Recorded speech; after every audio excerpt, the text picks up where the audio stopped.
ॐ अज्ञानतिमिरान्धस्य ज्ञानाञ्जनाशलाकया चक्षुर्मीलितं येन तस्मै श्रीगुरुवे नमः। श्रीचैतन्यमनोभीष्टं स्थापितं येन भूतले स्वयं रूपा कदा मह्यं ददाति स्वापदान्तिकं। वन्दे श्रीगुरो श्रीयुतापदकमलं श्रीगुरून् वैष्णवांश्च श्रीरूपं साग्रजातं सहगण रघुनाथान्वितं तं सजीवं साद्वैतं सावधूतं परिजनसहितं कृष्णचैतन्यदेवं श्रीराधा कृष्णपादान् सहगण ललिता श्रीविशाखान्वितांश्च। हे कृष्णा करुणा सिंधो दीनबंधो जगत्पते गोपेशा गोपिका कांता राधा कांता नमोस्तुते तप्त कांचन गौरांगी राधे वृंदावनेश्वरी वृषभानुसुते देवी प्रणमामि हरिप्रिये नमां विष्णुपादाय कृष्णपृष्ठाय भूतले श्रीमते भक्तिवेदांता स्वामिन्नीति नामिनि नमस्ते सारस्वती देवे गौरवाणी प्रचारिणे निर्विशेषा शून्यवादी पाश्चात्यादेशतारिणे वाञ्छा वाञ्छाकल्पतरुभ्यश्च कृपा सिन्धुभ्येव च पतितानां पावनेभ्यो वैष्णवेभ्यो नमो नमः। जय श्री कृष्ण चैतन्य प्रभु नित्यानंद श्री अद्वैत गदाधारा श्रीवासादि गौर भक्त वृंदा हरे कृष्णा कृष्णा कृष्णा हरे हरे हरे राम राम राम हरे हरे।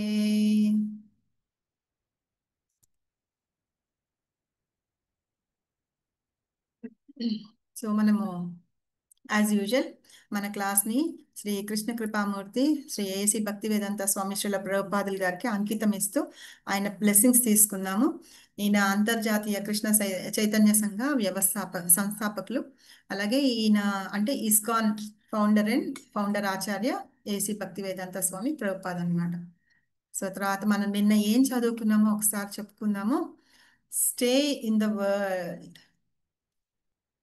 ద వరల్డ్ అని చెప్పుకున్నాము. నిన్న 5వ అధ్యాయం ఫినిష్ చేసుకున్నాము. అంటే కర్మ ఏం చేయాలి, వైరాగ్యం ఎలాంటిది చేయాలి అని చెప్పేసి అర్జునుడికి కృష్ణ చెప్పారనమాట. తర్వాత ముగ్గురు డూయర్స్ ఉన్నారు. అంటే ఆత్మ, పరమాత్మ, భౌతిక ప్రకృతి గురించి. తర్వాత సమాన దృష్టి అంటే ఏంటి, శాంతి సూత్రం అంటే ఏంటి, ఆ మూడింటి గురించి చదువుకున్నాం. సో ఇవాళ మనం చదువుకోబోయేది ఈఏఎస్టి, ఓకే, ఎనిమీ ఆర్ ఫ్రెండ్. తర్వాత అష్టాంగ యోగ గురించి చెప్పుకుందాము. తర్వాత సక్సెస్ గురించి చెప్పుకుందాం, అంటే విజయం గురించి, వైఫల్యం గురించి. తర్వాత యోగి గురించి చెప్పుకుందాం. ఇది చెప్పుకునే ముందు మనము కొంచెం సేపు మాట్లాడుకుందాము. ఏం చెప్పుకుందాం?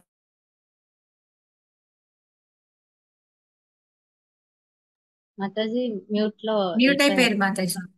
అందరికి ఇప్పుడు ఛాన్స్ ఇచ్చాను మాతాజీ. ఓకే, ఇప్పుడు మాట్లాడచ్చు. ఇప్పుడు కృష్ణ ఏం చెప్పారు? ముగ్గురు డూయర్స్ అన్నారు కదా. అయితే మనము ఈ భూమి మీదకి వచ్చినప్పుడు నీరు ఎంత నిర్మలంగా ఉంటుందంటే, మనం ప్యూరిఫైడ్ వాటర్ తీసుకుంటే ఎంత చక్కగా ఆ నీళ్ల కింద ఏముంది అనేది మనకి కనిపిస్తుంది కదా, అంత ప్యూరిఫైడ్గా ఉంటాం అనమాట. కానీ ఈ భూమి మీదకి వచ్చిన తర్వాత ఈ ప్రకృతి యొక్క గుణాలను బట్టి మనం మారుతూ ఉంటాం. సో మనం ఏం చేస్తామంటే దాన్ని బట్టి మనం కోరికలు కూడా కోరుకుంటూ ఉంటాం అనమాట. నాకు ఇది కావాలి, నేను అలా ఉండాలి, ఇలా ఉండాలి అని. సో మనం ఎప్పుడైతే కోరికలు కోరుతూ ఉన్నామంటే మన ఆత్మ అన్నమాట, ఈ జీవాత్మ కోరుతూ ఉంటే భగవంతుడు ఏం చేస్తాడంటే వాటికి అనుమతిస్తాడనమాట.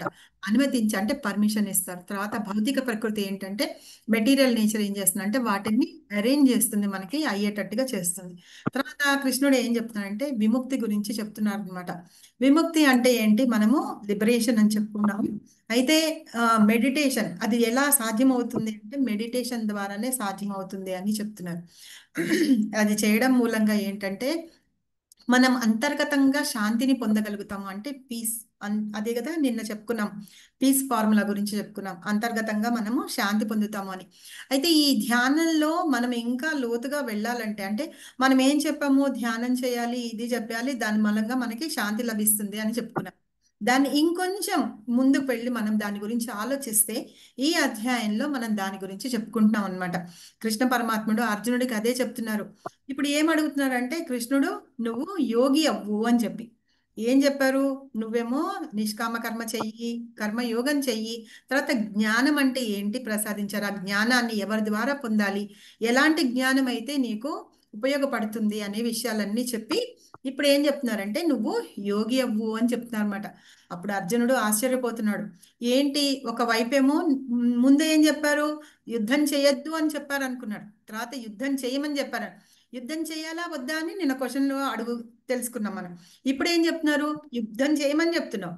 మళ్ళీ ఏం చెప్తున్నావు? నన్ను యోగి అవ్వమంటున్నావు. అసలు ఏంటి నాకు అసలు అర్థం కావట్లేదు. యోగి అవ్వడము అంటే ఏంటి? అసలు ఎవరికన్నా యోగి అంటే మీనింగ్ ఎవరన్నా చెప్తారా? హరిబోల్. భక్తి యోగాన్ని. యోగంలో ఉండేవాడు యోగి. ఆ, యోగి. ఆ, యోగం అంటే యోగం అంటే ఏది మనము చేయాలి అది చేస్తూ కర్మ ఆ, ఫలాన్ని భగవంతునికి అప్పచెప్తూ ఆ, మనం చేయాల్సింది మనం చేస్తూ ఉండేవాళ్ళని ఆ, యోగి. సరే యోగా అంటే కర్మ ఫలాలని మన కర్మను మనం సరిగా నిర్వర్తించటం యోగము అంటే. ఓకే. అయితే యోగా అంటే ఏంటి? ప్రక్రియ. ఉమ్, అది ఎలాంటి ప్రక్రియ? మెడిటేషన్. యోగా అంటే భగవంతునికి దగ్గరగా ఉండడం. దానికి డైరెక్ట్ గా మీరు మనసుని కంట్రోల్ చేసే ప్రక్రియ. మామూలుగా సరే, ఓకే, అందరూ కరెక్ట్ గానే చెప్పేస్తున్నారు ఆన్సర్స్. సో మీరు అందరూ ఆల్రెడీ కొంచెం తెలుసుకొని ఉన్నట్టున్నారు. సో ఈ యోగి అనే పదానికి అష్టాంగ యోగం అని చెప్పి తప్పుగా అర్థం చేసుకుంటూ ఉంటారు అనమాట కొంతమంది. అంటే ధ్యానంలో ఉంటుంటారు, మామూలుగా ఎక్సర్సైజ్లు అవన్నీ చేస్తుంటారు అలాగా. అయితే ఒక యోగి అనే పదానికి అర్థం ఎలాగ కలుపుతామంటే మనం కర్మయోగం గురించి తెలుసుకున్నాం కదా. సో కర్మయోగం చేసే వాళ్ళని కర్మయోగి అంటారు. అలాగే ధ్యాన యోగం చేసే వాళ్ళని ధ్యాన యోగి అని, జ్ఞాన యోగం చేసే వాళ్ళని జ్ఞాన యోగి అని, అలాగే భక్తి చేసే వాళ్ళని భక్తి యోగి అని చెప్పి అంటూ ఉంటారు అనమాట. ఇలా శ్రీకృష్ణుడు చెప్తూ నువ్వు యోగి అవ్వు అని చెప్పి చెప్తూ నా ఉద్దేశం ఏంటంటే నువ్వు కర్మయోగం చేస్తున్నావు కదా, కర్మ చేసి కర్మయోగం చేస్తూ కర్మయోగిగా అవ్వు అని చెప్తున్నారు అనమాట. ఆ పదానికి అర్జునుడికి అర్థం కాలేదు. అంటే అర్థం కాకపోతే ఇప్పుడు ఏం చేయాలి అని అంటే సరే నేను ధ్యాన యోగం గురించి నేను చెప్తాను అని చెప్పేసి ప- ఈ చాప్టర్లో చెప్తున్నారనమాట భగవంతుడు. అయితే ఇప్పుడు ఏంటంటే యోగి అనేది ఏంటంటే యాక్చువల్గా మనము ఒక సన్యాసి ఉన్నారనుకోండి, ఈ జపాలు ధ్యానాలు ఇవన్నీ చేస్తూ ఉంటారు కదా, నార్మల్గా వాళ్ళనే యోగి అని అంటూ ఉంటారు. అయితే యోగి వేరు సన్యాసి వేరు అనమాట. సన్యాసి అంటే ఏంటంటే అన్నీ వదిలిపెట్టేసేసి ఆ అడవుల్లోకి వెళ్ళి వాటిల్లోకి వెళ్ళి కూర్చొని ధ్యానాలు చేసుకునే వాళ్ళని సన్యాసులని అంటారని నిన్న మనం కథలు కూడా చెప్పుకున్నాం వాటి గురించి. అయితే యోగి అనే పదం వెనక కరెక్ట్గా ఒక ముఖ్యమైన అర్థం ఉందన్నమాట. అయితే భగవంతుడితోటి కనెక్షన్ ఉండడమే యోగం అన్నమాట. అలా కనెక్ట్ అయ్యి ఉన్న వాళ్ళని యోగి అని అంటారు. మాతాజీ ఫస్ట్ మన పోల్ పెట్టండి. ఫస్ట్ క్వశ్చన్ యోగి అంటే ఎవరు అని మనం అడిగాం కదా నిన్న క్వశ్చన్. Okay, 1 minute.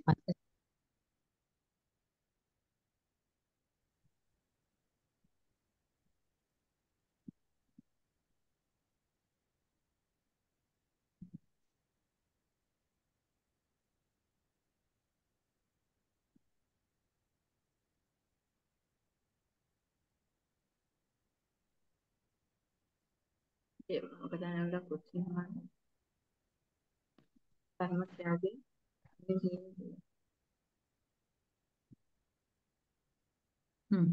ఎవరు నిజమైన యోగి అని ఇక్కడ మనం క్వశ్చన్ అడుగుతున్నాము. దానిలో కేవలం ఒక ధ్యానంలో కూర్చునేవాడే యోగినా, లేకపోతే కర్మ త్యాగం చేసేవాడా, లేకపోతే అన్ని జీవుల్లో పరమాత్మని చూసగలిగేవాడే యోగి అనా, లేకపోతే భక్తి చేయని వాడి యోగి అనా? సో అందరూ కరెక్ట్గానే మన ట్రాక్లోనే ఉన్నారు అందరూ. భగవద్గీత ఒక 5 రోజులు చదువుకునేటప్పటికి అందరికి మనకి కర్మయోగము అన్నీ అర్థమైపోయినాయి, మనం ఎలాంటి ఇది చేయాలి అని చెప్పేసి. ఆ కర్మత్యాగం చేయటం కాదు. ఇక్కడి నుంచి మళ్ళీ వెళ్ళి పైన ఎందుకు పెడుతున్నారు ఆన్సరు? సరే, సరే, అందరిలోనూ మనం నిన్నటి వరకు తెలుసుకున్న వాటిల్లో ఏంటంటే అందరి జీవులను పరమాత్మని చూస్తాము అని చెప్పి. ఓకే, పనులు ఆచరిస్తారు వాళ్ళే నిజమైన. ఓకే, తీసేయండి మాతాజీ, పూలు మనం చదువుకుందాం కాసేపు.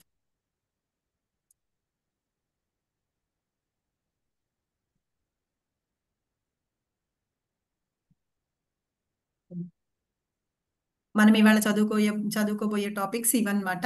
8 అవర్స్ శత్రువు కానీ మన మిత్రుడు మన శత్రువు ఎవరు అని అష్టాంగ యోగ గురించి తెలుసుకుంటామన్నాం. తర్వాత విజయం అంటే ఏంటి, తర్వాత యోగి అంటే ఎవరు అని తెలుసుకుందాం అన్నమాట.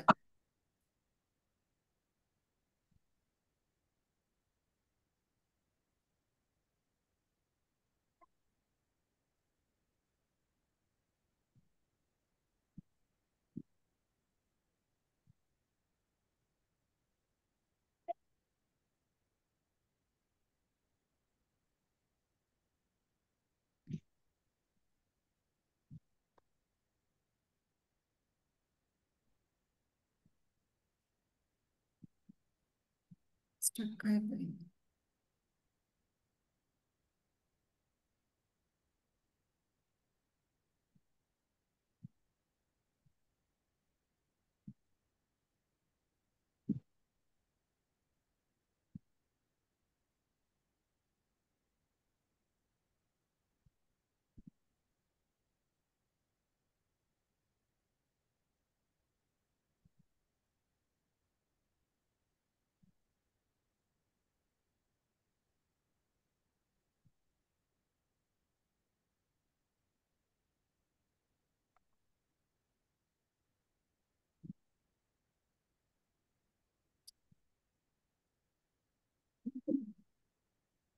అని తెలుసుకోముందే ఇవాళ మనం శత్రువు ఎవరు మన మిత్రువు ఎవరు అనే విషయం గురించి తెలుసుకుందాం.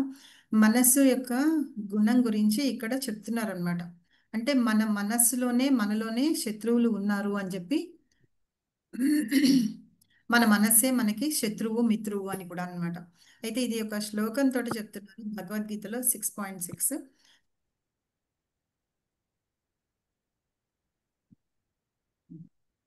6.6 ఇందులో చెప్తున్నారు. బంధురాత్మా బంధురాత్మాత్మనస్తస్య ఏనాత్మైవాత్మనా జితః. మాతాజీ ఇది ఎండ్ చేసేయండి మాతాజీ, మళ్ళీ ఊరికనే నాకు ఎండి ఇక్కడ చేసా మళ్ళీ వస్తుంది మాతాజీ, ఎందుకు ఆ, నాకు స్క్రీన్కి వస్తుంటే మళ్ళీ అనాత్మానస్తు శత్రుత్వే వర్తేతాత్మైవ శత్రువత్. హరి బోల్.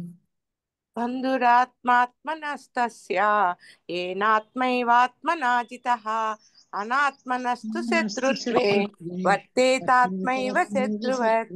మనస్సును జయించిన వానికి మనస్సే ఉత్తమ మిత్రుడు, కానీ అట్లు చేయలేని వానికి అతని మనస్సే గొప్ప శత్రువుగా వర్తించు. హరే కృష్ణ. సో మనం ఏం చేస్తున్నాము, ఫస్ట్ యోగి అంటే ఎవరు అని చెప్పి చెప్పుకున్నాం కదా. యోగి అని చెప్పుకుంటూ ఎవరు యోగి అనుకున్నాం. తర్వాత ఆ యోగిని అక్కడ పెట్టి అసలు ఫస్ట్ మనం శత్రువు ఎవరు మిత్రువు ఎవరు అనుకుంటున్నాం కదా. సో మన మనస్సే మనకి శత్రువు అవుతుంది, మిత్రుడు కూడా అవుతుంది అనమాట. ఎప్పుడు అవుతుందంటే ఎప్పుడైతే మన మనస్సును జయిస్తామో అప్పుడు ఆ మనస్సు మనకి ఉత్తమమైన మిత్రుడు అవుతుంది. ఎప్పుడైతే మనం దానికి లొంగిపోయి ఉంటామో, అది ఎలా చెప్తే అలా మనం ప్రవర్తిస్తూ ఉంటామో అప్పుడు అది మనకి శత్రువుగా అవుతుందన్నమాట. అయితే ఏంటంటే ఈ దీనిలో ఈ స్లైడ్లో మనకి చెప్తున్నారు మనస్సు మనకి మిత్రుడు అని. అంటే ఆ మనస్సు మనకి మిత్రుడు అయినప్పుడు ఏం చేస్తాంట, మనము సరైన పదం అంటే సరైన ఒక మార్గంలో మనం నడుస్తూ వాటిని అనుసరిస్తాం. అంటే మంచి వాటిని అనుసరిస్తూ సరైన మార్గంలో వెళ్తామన్నమాట. రెండోది వచ్చి ప్రగతిశీల మరియు ఆరోగ్యమైన ఎంపికలు. అంటే మనం తీసుకునేవన్నీ కూడా మంచి ఎంపికలు అయి ఉంటాయి. అంటే కరెక్ట్గా చూస్ చేసుకోగలుగుతాము అని చెప్పి. తర్వాత ఇంద్రియ తృప్తి నుండి మనం వదిలిపెట్టేస్తాం అనమాట. ఇంద్రియ తృప్తి గురించి ఆలోచించం. అలాగే ఫలితం, దాని మూలంగా ఫలితం ఏమొస్తుందంటే స్వేచ్ఛ వస్తుంది, మనకి ఔన్నత్యం కూడా వస్తుంది అని చెప్తున్నారు. ఒకవేళ మన మనస్సు మనకి అనుకోండి శత్రువు అనుకోండి, అప్పుడు ఏమవుతుంది అంటే కామము, కోపము, దురాశ లాంటి పాపపు చర్యలు ఏవేవైతే ఉన్నాయో వాటిని మనం అనుసరిస్తామన్నమాట. అప్పుడు ఏమవుతుంది, మనకి కోపం వస్తుంది కదా, అప్పుడు చిరాకు వస్తుంది, ఆందోళనలు వచ్చి మనం తప్పుదారి పడతాం. అలాగే ఇంద్రియ భోగాల వైపున మనకి మమకారం ఎక్కువైపోతుంది అనమాట. దాని మూలంగా ఏమవుతుందంటే మనం పతనం అయిపోతాము, మన బంధాల్లోను వాటిల్లోనూ పతనం అయిపోతాము అని చెప్తున్నాడు. సో ఇక్కడ ఏంటంటే వీటిని మనం ఇంకొంచెం క్లియర్గా అర్థమయ్యేటట్టుగా మనము చదువుకుందాం. సరే, ఇక్కడ అర్జునుడికి కృష్ణుడు చెప్తూ ఉన్నాడు కదా, ఆ, చెప్తున్నాడు. ఇప్పుడు మనము ఏం చెప్తున్నాము, ఒక ఎనిమీనా శత్రువా అని. ఎవరు? మన మనస్సు. అయితే ఆ మనసు యొక్క నేచర్ ఎట్లా ఉంటుందంటే, సపోజ్ నేను ఇప్పుడు కాకరకాయ శరీరానికి చాలా ఆరోగ్యకరమైంది, కానీ నాకు కాకరకాయ ఇష్టం ఉండదు అనమాట. కాకరకాయ ఇష్టం ఉండదు. ఇక్కడ ఎందుకు ఇట్లాగా ఇదవుతోంది? కాకరకాయ నాకు ఇష్టం ఉండదు, కానీ మనసు ఏం చెప్తుందంటే తినకు తినకు అని చెప్తుంది. అది ఆరోగ్యకరమైన పదార్థం అయినా సరే తినకని చెప్తుంది అనమాట. ఎందుకు ఇట్లా స్క్రీన్ ఇట్లాగా ఇదవుతోంది? మీకు ఎవరైనా ఏమైనా చేస్తున్నారా? లేకపోతే నావైతే కరెక్ట్గానే ఉంది. ప్లీజ్ ఎవరైనా చేస్తుంటే కనుక స్టాప్ చేయండి. అది ఏమన్నా అర్థం వీటి ఆప్షన్స్ ఏమన్నా చేస్తుంటే కనుక ప్లీజ్ ఆపేయండి. షేక్ అయిపోతుంది బాగా స్క్రీన్. సో మనకి ఏంటంటే మనకి మంచిది కానిది ఏదైతే ఉంటుందో దాన్ని మన మనస్సు ఇది చేస్తూ ఉంటుంది అనమాట. అది చెయ్యకు చెయ్యకు అని. అలాగే మంచిది ఏదైతే ఉంటుందో దాన్ని చేయొద్దని చెప్తుంది, తప్పు వాటిని అన్నిటినీ ప్రేరేపిస్తూ ఉంటుంది అనమాట. ఎప్పుడైతే ఈ ఆత్మ మనస్సుని కంట్రోల్ చేస్తుంది అప్పుడు మన మనస్సు మనకి ఫ్రెండ్ లాగా ఉంటుంది. ఒకవేళ మనము ఒకవేళ మన మైండ్ మన ఆత్మని కంట్రోల్ చేస్తూ ఉంటే కనుక, జీవాత్మని కంట్రోల్ చేస్తూ ఉంటే కనుక అది ఎనిమి అవుతుంది అనమాట, అంటే శత్రువు అవుతుంది. ఇప్పుడు సపోజ్ నేను ఎగ్జామ్ రాసి వచ్చాను, పరీక్షల్లో ఫెయిల్ అయిపోయాను అనుకోండి. ఎంత మంచి ఆహారం నా ఎదురుకుండా పెట్టినా సరే నాకు ఏంటంటే, ఎంత మంచి ఆహారం నాకు ఎదురుకుండా పెట్టినా సరే నాకు సహించదనమాట. ఎందుకంటే మనసులో బాగలేదు. మనం ఏం చెప్తాము? ఒక్క నిమిషమే.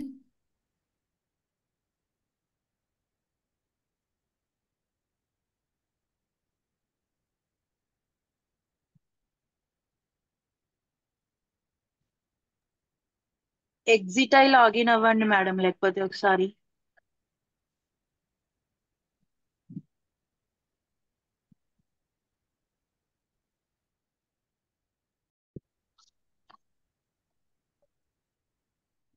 చాలా ఆనందంగా మనకి చాలా ఆనందంగా అనిపిస్తుంది అనమాట. కాబట్టి ఏంటంటే ఈ ఇలాంటి వాటన్నిటికీ మనం మనసుని మనం ఎడ్యుకేట్ చేయాలి. ఎలా అంటే, ఓ మనం తిరుపతికి వెళ్తున్నాం కాబట్టి తొందరగా అయిపోతుందని కాదు, అది అక్కడ లేట్ అవుతుంది అని చెప్పి దానికి చెప్పుకొని మనం దాన్ని అలా ట్రైన్ చేయాలన్నమాట. అలాగే ఈ మనసు ఎట్లా ఉంటుందంటే చెడు విషయాలన్నీ చూసినప్పుడు వాటిల్ నుంచే వెళ్ళి వాటిల్లోనే ఇదవుతూ ఆ, చెడు విషయాల వైపు వెళ్ళిపోతుంది. సపోజ్ చూడండి, కొంతమంది క్రిమినల్స్ గా తయారైపోతూ ఉంటారు. కొంతమంది హారర్ సినిమాలు అవన్నీ చూసి వాళ్ళలాగా చేయాలనుకుంటారు, చూసారా? ఆ మనసు వాటిని వాళ్ళందరినీ ప్రేరేపిస్తూ ఉంటుంది అనమాట. కొంతమంది డ్రగ్గిస్టులుగా, అంటే మాదక ద్రవ్యాలు ఉపయోగించుకుంటూ డ్రగ్ అడిక్ట్స్ అయిపోతారు. కొంతమంది ఏమో సూసైడ్ చేసుకుంటారు. పిచ్చి మెంటాలిటీ ఉంటుందన్నమాట, క్రేజీ మైండ్ అంటాం కదా, అలాగా ఆ మెంటాలిటీ తోటి వాళ్ళు సూసైడ్స్ చేసుకుంటారు. కొంతమంది ఏం చేస్తారంటే ఫేస్బుక్ ఫీవర్, వాళ్ళు ఫేస్బుక్ చూడడమే వాళ్ళకి ఇదనమాట, ఇంకా వేరే ఏం పట్టించుకోరు. అలాగే ఇప్పుడు అందరూ పిల్లల దగ్గర నుంచి అందరూ మొబైల్ ఫోన్స్ అన్ని చూసుకున్నాం కదా, ఇంకా మనం వాళ్ళకి అన్ని అందిస్తున్నాం కూడా. ఏంటి, మీరు జాగ్రత్త, మీరు ఇవి తీసుకోండి, మొబైల్ యాపిల్ ఫోన్లు తీసుకోండి, పెద్ద పెద్ద ట్యాబ్స్ వచ్చినాయి, అడ్వాన్స్డ్ వచ్చినాయి అని మన పిల్లలకి మనమే ఇస్తున్నాం.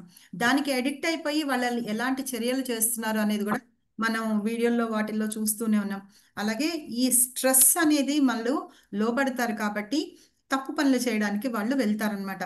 సో ఇవన్నీ ఏంటంటే ఎగ్జాంపుల్స్ ఆఫ్ మైండ్, ఎనిమి ఎలా అవుతుంది మన మైండ్ అని చెప్పడానికి ఇది ఎగ్జాంపుల్స్ అన్నమాట. సో ఇప్పుడు ఏంటంటే మనము ఇంకొన్ని చూద్దాం. ఏంటంటే ఇప్పుడు నేను షేర్ చేయడానికి వస్తుందా ప్రభు, మీరు చేస్తారా? షేర్ అవుతుంది మాతాజీ, ఆ? ఆ, షేర్ అవుతుంది. నేనే చేస్తున్నా. సో ఇప్పుడు నెక్స్ట్ మనము, సో ఈ కాక మైండ్ మనకి శనిమి అని చెప్పుకున్నాము, మనకి మిత్రుడు అని చెప్పుకున్నాం. దీన్ని ఎట్లాగా చేయాలి అనేది మనం ఇంకా ముందు చెప్పుకుందాము. అయితే ఫస్ట్ ఇందాక ఏం చెప్పుకున్నాం, అష్టాంగ యోగా అని చెప్పుకున్నాం కదా. యోగా అంటే ఏంటి, యోగి ఎవరు అని చెప్పుకున్నాం.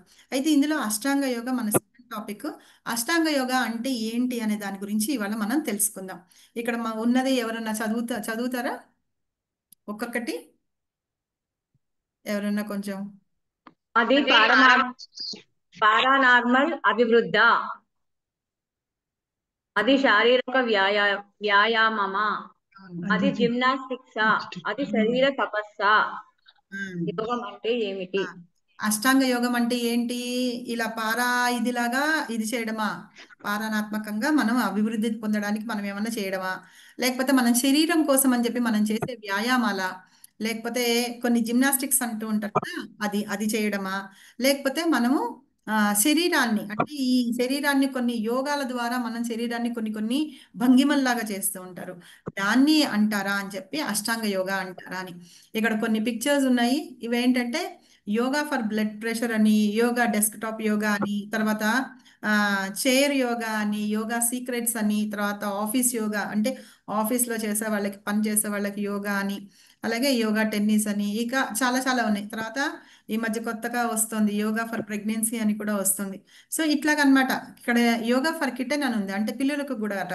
సో వీటన్నిటిని అష్టాంగ యోగా అంటారా అని చెప్పి అంటున్నారు. కాదు. అష్టాంగ యోగా అంటే ఏంటి అంటే యుక్తి చే ఉచ్యతే యోగా యోగా అంటారు. అంటే ఏంటంటే భగవద్గీతలో ఇది ఒక శ్లోకంలో ఒక వర్డ్ అన్నమాట, అంటే ఒక సెంటెన్స్. అది భగవంతుడితో మనకి కలిగిన సంబంధాన్ని పెట్టుకొని ఉన్నవాడు మాత్రమే యోగి అంటారు. అంటే మనం ఉన్న భగవంతుడితో మనకి ఎలాంటి రిలేషన్ ఉంటుంది చూసారా, దాన్ని యోగం అంటారు. ఎవరైతే ఆ సంబంధం కలిగి ఉన్నారో వాళ్ళని యోగి అంటారు అనమాట. అయితే అష్టాంగ యోగా అంటే 8 ప్రాసెస్ ఉంటాయి యోగా ప్రాసెస్. అంటే అష్టాంగ అంటే మనకు తెలుసు కదా 8 అని చెప్పి, అష్ట అంటే 8. సో ఈ 8 యోగ వాటిల్లో ఏంటంటే 8 దశలు ఉంటాయి అన్నమాట. ఆ దశలు ఏంటంటే యమ, నియమ, ఆసన, ప్రాణాయామ, ప్రత్యాహార, ధారణ, ధ్యాన, సమాధి అన్నమాట. ఈ 8 ఏంటంటే అష్టాంగ యోగా ఒక స్టెప్స్, ఒక ప్రాసెస్, దాని గురించి చెప్తున్నారు. ఇప్పుడు ఒక్కొక్కటి ఏంటి అనే విషయాన్ని గురించి మనం తెలుసుకుందాం. యమ చదువుతారా ఎవరైనా? యమ యమ చేయవలసినవి నియమాలు, సానుకూల సూచనలు. నియమ చేయకూడని నియంత్రణ, ప్రతికూల నిషేధాలు. ఆసనం కూర్చున్న భంగిమలు, శరీరాన్ని నియంత్రించడం. ప్రాణాయామం శ్వాసను నియంత్రించడం. ప్రత్యాహార ఇంద్రియాలను ఉపసంహరించుకోవడం. ధారణ మనస్సును నియంత్రించడం, మనస్సు యొక్క శోషణను పరిష్కరించుట. ధ్యానం విష్ణువుపై ధ్యానం. సమాధి మైమర్చుట, పూర్తి శోషం. ఇవి 8 అన్నమాట. సో వీటన్నిటి గురించి ప్రత్యేకంగా విడివిడిగా చెప్పారు. యమ అంటే ఏంటి ఎవరైనా చదవండి. నియమ ఇంకోళ్ళు చదవండి. ప్రాణాయామ ఇంకోళ్ళు చదవండి. యమ ఒంటరిగా ఏకాంత స్థలమునందు నివసించుచు సావధానముగా మనస్సును నియమింపవలెను. యమ అంటే ఏంటంటే ఒకళ్ళు ఒంటరిగా ఉండడం అన్నమాట. ఒంటరిగా ఉంటూ ఒక ఏకాంత స్థలాన్ని తీసుకుని అక్కడ కూర్చొని వాళ్ళు ధ్యానం చేసుకోవడం అన్నమాట. ఆ ప్లేస్ని చూసుకోవడాన్ని అది అంటారు. తర్వాత నియమ, నియమితములైన ఆహారము, నిద్ర, విహారము, కర్మములు కలవాడు. అంటే ఇప్పుడు మనము నియమాలు పెట్టుకుంటాం కదా, రెస్ట్రిక్షన్స్ అంటాం చూసారా. ఇప్పుడు మనం ఏకాదశి చేస్తున్నాం, ఇవాళ ఏకాదశి రోజున మనం ఏం చేయాలి, మనము రైస్ అవన్నీ తినము. సో అట్లాగా మనం ఇవాళ నిర్జల ఏకాదశి కాబట్టి వాటర్ తాగకుండా ఉంటాం మనం. లేకపోతే నేను వాటర్ తాగకుండా ఉండలేను కాబట్టి కొంచెం ప్రసాదం తీసుకొని ఉంటాము, ఫ్రూట్స్ పాలతోటి ఉంటాము అని అలాగ కొన్ని నియమాలు పెట్టుకుంటాం అనమాట. సాయంత్రం వరకు అంటే రేపు మార్నింగ్ మనం పారణ చేస్తాం. అలా చేయడం, ఇవాళ ఏకాదశి కాబట్టి నేను 64 మాలలు చేస్తానో లేకపోతే 16 మాలలు చేస్తానో, ఆల్రెడీ నేను 1, 2 చేస్తూ ఉంటే దాన్ని ఈ ఏకాదశి నుంచి నేను ఇంక్రీజ్ చేస్తున్నాను. అంటే ఒక 4, 5 అలాగా మాలలు ఇంకా ఎక్స్ట్రా చేస్తాను. అంటే ఈ ఏకాదశి నుంచి నేను మళ్ళీ 5 మాలలు చేస్తాను అని చెప్పి అలాగ నియమాలు పెట్టుకోవడం అన్నమాట. దాన్ని నియమం అంటారు. తర్వాత సమాధి యందు నిలవగోరు కొందరు ప్రాణమును అపానమునందు మరియు అపానమును ప్రాణమునందును అర్పింప యత్నించి శ్వాసను సంపూర్ణముగా బంధించి అంత్యమున మగ్నులగుదురు. ఇప్పుడు ఏం చేస్తారంటే ప్రాణాయామం అంటే ఏంటంటే సమాధి లాగా ఉంటారనమాట. అంటే ఏంటంటే మనం తీసుకునే వాయువు ఏదైతే ఉంటుందో దాన్ని విడిచిపెట్టేది అపానం అంటారు, తీసుకునేది పానం అంటారు అనమాట. తీసుకునే వాయువుని, వదిలిపెట్టే వాయువుని, వాటన్నిటిని నియంత్రిస్తారు. ఒక చోట నియంత్రించి అంటే తీసుకోవడం, ఊపిరి తీసుకోవడానికి కొంచెం ఆపుతూ అలాగ చేసి బంధించి వాళ్ళు సమాధి స్థితిలో ఉంటూ అంటే ధ్యానం చేసుకుంటూ అట్లా కూర్చొని ఉంటారనమాట. అది తర్వాత ఆసనం. ఆసనం నేలపై కుశగ్రాసమును పరిచి దానిని జింక చర్మం మరియు వస్త్రముతో కప్పవలెను. అట్టి ఆసనము అతి ఎత్తుగాను లేదా అతి క్రిందగాను ఉండక పవిత్ర స్థానంలో ఏర్పాటు కావలెను. శరీరమును, మెడను, శిరమును అక్కగా సమముగా నిలిపి దృష్టిని నాసికాగ్రంపై కేంద్రీకరింపవలెను. ఆ విధంగా కలత నొందనటువంటి నియమిత మనస్సుతో భయమును వీడి బ్రహ్మచర్యమును పాటించు యోగి అనువాడు నన్నే ధ్యానించును. అంటే ఇప్పుడు మనం ఈ ఈ నియమాలు పాటిస్తూ అసలు కూర్చొని మనం చేస్తాం కదా, అలా ఎలా కూర్చోవాలి? ఆసనం అంటే ఎలా ఆసనం వేసుకొని కూర్చోవాలి అంటే ఒక శుభ్రమైన ప్రదేశంలో, అంటే మనం ఏం చెప్పుకున్నాము, ఏకాంత ప్రదేశం అని చెప్పుకున్నాం కదా, ఆ ఏకాంత ప్రదేశంలో మనం మంచి ప్లేస్ చూసుకొని ప్రశాంతంగా ఉండేటట్టుగా, చుట్టుపక్కల ఏమి గొడవలు అట్లా లేకుండా ఉండేటట్టుగా చూసుకొని ఆ ప్లేస్లో ఏం చేయాలట, ప్లేస్ని శుభ్రం పరుచుకొని దానిపైన కుశాగ్రం అంటారు. కుశాగ్రం అంటే ఈ గడ్డితోటి వాటితోటి చేసి ఉంటారు చూసారా, దాన్ని అది పరుచుకొని దాని మీద ఒక జింక చర్మం వేసుకొని దాని మీద ఒక వస్త్రం వేసుకొని ఆసనం మీద కూర్చోవాలన్నమాట. ఆ ఆసనం కూడా ఎలా ఉండాలట, మరి ఎత్తుగా ఉండకూడదు, మరి కిందగా ఉండకూడదు, అలాగ ఉండేటట్టుగా జాగ్రత్తగా మామూలుగా వేసుకొని మన నిఠారుగా మెడని నిఠారుగా పెట్టి శరీరాన్ని నిఠారుగా పెట్టుకొని, అంటే ఆ అలాగా అంటే స్ట్రైట్ గా ఉండాలన్నమాట. వంగడము గింగడము అలా చేయకుండా స్ట్రైట్ గా పెట్టుకొని మన దృష్టిని ఎక్కడ పెట్టాలంటే నాసికాగ్రం మీద పెట్టాలన్నమాట. మన ముక్కు మీద పెట్టుకొని మన కేంద్రీకరించి దాని మీద అప్పుడు మనస్సుని వాటన్నిటిని కూడా, భయాలు ఏమన్నా ఉన్నాయనుకోండి, నేను ఇలా కూర్చొని జపం చేసుకుంటున్నాను, అరణ్యంలో ఏ పులో ఏమన్నా వచ్చి తినేస్తుందేమో అలాంటి భయాలు కానీ ఇంకెవరన్నా ఇది ఉన్నాయా మనసులో ఏమన్నా ఉంటే అలాంటివి ఏమీ లేకుండా బ్రహ్మచర్యం పాటిస్తూ ఉండాలి. ఇది నియమాలన్నమాట. ఇవన్నీ పాటిస్తూ చేస్తూ ఎవరైతే ఉంటారో వాళ్ళు నన్ను ధ్యానించాలి అని చెప్తున్నారు అనమాట భగవంతుడు. తర్వాత అది వచ్చి ప్రత్యాహారం. నియమిత మనస్సు కలవాడై భౌతిక స్థితి నుండి విరమింపవలెను. అయితే ఇలాంటివన్నీ నియమాలన్నీ పెట్టుకొని ఆ మనస్సును కూడా తన కంట్రోల్లో పెట్టుకుంటూ ఈ భౌతికమైనవి ఏవైతే ఉన్నాయో వాటినన్నిటినీ వదిలిపెట్టి వాటిని మనసులోకి తీసుకోకుండా వదిలిపెట్టేసి ధ్యానం చేయాలి అని. తర్వాత ధారణ. మనోకర్మలన్నింటినీ నియమించి విషయ కోరికల రహితమైన ఆధ్యాత్మిక స్థితి యందు నిలుపును. ఎప్పుడైతే అలాగ చేస్తూ ఉంటారో అప్పుడు మనసులో మనకేమన్నా కోరికలు అవన్నీ ఉంటాయి కదా, ఆధ్యాత్మిక పనులు ఏవైతే ఉంటాయో వాటన్నిటి నుంచి మనం విడిపడి ధ్యానంలోకి ఉంటామన్నమాట. తర్వాత ధ్యానం. ధ్యానం గాలి లేని చోటనున్న దీపము నిశ్చలముగా నుండు రీతి నిగ్రహింపబడిన మనస్సు గల యోగి తన పరతత్వ ధ్యానమున సదా స్థిరుడయుండును. ఇప్పుడు మనం గాలిలోని చోట దీపం పెట్టామనుకోండి, దీపం ఇటు అటు కదలకుండా ఎలా స్ట్రైట్ గా అట్లాగే ఉంటూ వెలుగుతూ ఉంటుందో, నిశ్చలంగా వెలుగుతూ ఉంటుందో, అలాగే ఒక మనస్సుని ఎవరైతే నిగ్రహించుకొని ఉంటారు చూసారా యోగి, ఆ యోగి ఏం చేస్తారంటే పరతత్వ ధ్యానంలోనే, అంటే భగవంతుడి యొక్క ధ్యానంలోని మాత్రమే ఉంటాడు అని చెప్పేసి చెప్తున్నారు. ఇది ధ్యానం అన్నమాట. తర్వాత సమాధి. సమాధి అట్టి స్థితిలో నిలిచిన వాడు గొప్ప కష్టమునందైనను చలింపకయుండును. భౌతిక సంపర్కముచే ఉత్పన్నమగు సమస్త దుఃఖముల నుండి వాస్తవమైన ముక్తి ఇదియే. సమాధిలో ఉంటే సమాధిలోకి వెళ్తారనమాట. అంటే ఈ చుట్టుపక్కల ఏమీ లేవు, మన మనస్సు మాత్రం, వాళ్ళ మనస్సు మాత్రం భగవంతుని మీదే కేంద్రీకరించి వాళ్ళు ఉన్నారు కాబట్టి ఏంటంటే ఎలాంటి కష్టమైనా సరే వాళ్ళు చెల్లింపరనమాట. ఈదుడు గాలులు రాని వాన పడని ఏం చేయని వాళ్ళు చెల్లించరనమాట. పక్కన చుట్టుపక్కల ఏం జరుగుతున్నా కూడా వాటన్నిటిని పట్టించుకోరు. అలాగే భౌతికంగా ఉన్న ఏ ఏ దుఃఖాలైనా సరే, ఇప్పుడు అంతసేపు కూర్చున్నారంటే కాసేపు కూర్చున్నప్పటికీ మన నడుము నొప్పి వస్తుంది, అంతసేపు స్ట్రైట్ గా ఎవరు కూర్చుంటారు, అట్లాగా అలాంటివన్నిటివి కూడా వాళ్ళకి ఉండవన్నమాట. వాళ్ళు అలాంటి స్థితిలో ఉంటారు, దాన్ని సమాధి స్థితి అని అంటారు. తర్వాత సమాధిలో పరిపూర్ణత. సమాధిలో పరిపూర్ణత నా యందు మనస్సు లగ్నమైన యోగి తప్పక ఆధ్యాత్మికానందపు అత్యున్నత పూర్ణత్వమును ఒడయును బడయును సారీ బడయును. ఎవరైతే ఆ మనస్సుని భగవంతుని ఆ స్థితిలో ఉండి సమాధి స్థితిలో ఉండి తన మనస్సుని భగవంతుని ఎందే లగ్నం చేస్తూ ఉంటారు కదా, వాళ్ళు ఆధ్యాత్మిక ఆనందంలో వాళ్ళు పరిపూర్ణత్వాన్ని పొందుతారన్నమాట భగవంతుని. సరేనా?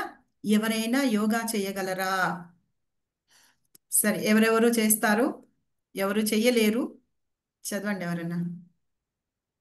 ఉద్రేకపూరితమైన మనస్సు, భౌతిక కోరికలు ఉండవు, పూర్తి బ్రహ్మచర్యము, గాలి వీయని దీపము, అలవాట్లు నియంత్రించబడినవి. ఉద్రేకపూర్వమైన మనస్సు ఉన్న వాళ్ళు చేయలేరన్నమాట. వాళ్ళు అలా ఉన్న వాళ్ళు కాసేపు కూర్చున్నా కూడా వాళ్ళ మనసు చంచలమైపోతుంది కాబట్టి వాళ్ళు అలాంటి వాళ్ళు చేయలేరు.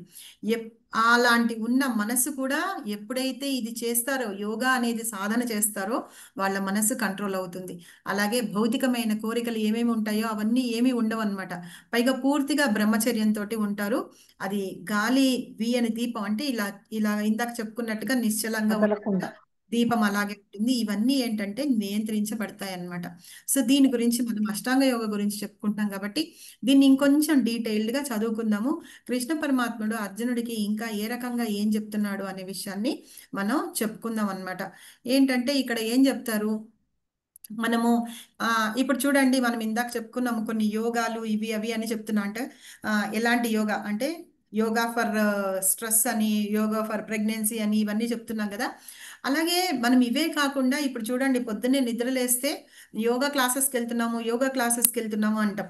ఒక దుప్పటిలాగా వేసుకొని మనం కొంచెం మెడిటేషన్ చేసుకుంటూ అలా యోగా అవన్నీ చేస్తుంటాం కదా. సో అలాగా యోగా సెంటర్స్ చాలా ఉన్నాయి. అవన్నీ ఎందుకుట, వాళ్ళు భౌతికంగా వాళ్ళ ప్రయోజనం కోసం మాత్రమే నడిపించడానికి తప్పించి మామూలుగా మన జీవితంలో నిజమైన జీవితంలో విజయం సాధించడానికి కాదు అని చెప్తున్నారు అనమాట. అవన్నీ వాస్తవానికి ఓకేనా?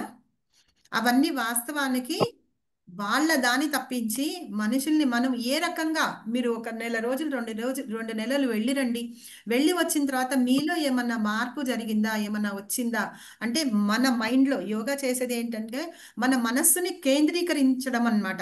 దేని మీద కేంద్రీకరిస్తున్నాము అనేది ఇంపార్టెంట్. మనం అక్కడ ధ్యానంలో కూర్చున్నాము, దేని మీద కేంద్రీకరిస్తున్నాం, మన మనసుని శూన్యంలో కానీ లేకపోతే ఒక దీపం పెట్టి దీపంలో కానీ ఆ దీపాన్ని చూడండి అట్లా కానీ అంటూ ఉంటారు. సో అలాగ చేయడం మూలంగా ఏంటంటే మన మనసులో మన ఇదిలో ఏమి మార్పు రాదనమాట. కానీ ఆ యోగాని నియంత్రిత పద్ధతిలో మనం ఎలాగైతే భగవంతుడి మీద ధ్యానం చేస్తూ ఉంటాం చూస్తారా, అప్పుడు మాత్రమే అది కరెక్ట్గా పనిచేస్తుంది. అదే నిజమైన యోగం అనిపిస్తుంది అనమాట. యోగం అంటే ఏంటి అని తెలుసుకున్నాం ఇందాక. మనం భగవంతుడితోటి సంబంధం పెట్టుకోవడం. ఇక్కడ మనం స్ట్రైట్గా కూర్చొని వీటన్నిటికీ చేయడం మూలంగా ఏంటంటే అక్కడ భగవంతుడితోటి సంబంధం లేదు, మనం దాని కనెక్షన్ లేకుండానే మనం ఉంటూ ఉన్నాం కాబట్టి. అయితే ఈ కలికాలంలో అన్నాం కదా, మనస్సు చెదిరిపోయిన వాడు ధ్యానం చేయలేడనమాట. అలాంటప్పుడు మనస్సుని మనం ఏం చేయాలంటే ధ్యానం చెయ్యాలి అంటే భగవంతుని మీద మాత్రమే పెట్టగలుగుతాం. అందుకని భగవంతుని మీద పెట్టాలనుకున్నప్పుడు ఏం చేయాలంటే ఆధ్యాత్మికంగా మనం వెళ్ళడం మాత్రమే కరెక్ట్ అయిన మార్గం అన్నమాట.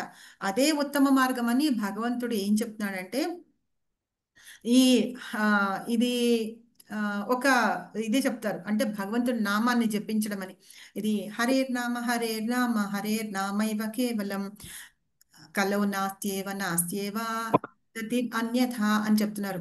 ఈ కలహాలు కపటత్వము ఉన్న ఈ కలియుగంలో విముక్తికి ఒక మనిషి ఇవన్నీ చేసే యోగాలంతా ఏంటంటే వాళ్ళు విముక్తి పొందాలని, అంటే లిబరేట్ అవ్వాలని చేస్తూ ఉంటారనమాట. దానికోసం ఏకైక మార్గం ఏంటంటే భగవంతుడి నామాన్ని జపించడం తప్ప వేరే మార్గం ఏమీ లేదు అని చెప్పి చెప్తున్నారు. ఈ కలహయుగమైన కలియుగంలో ఇవన్నీ చేయడం యాక్చువల్లీ ఇలాగ చేస్తున్నవన్నీ చాలా కష్టం అన్నమాట.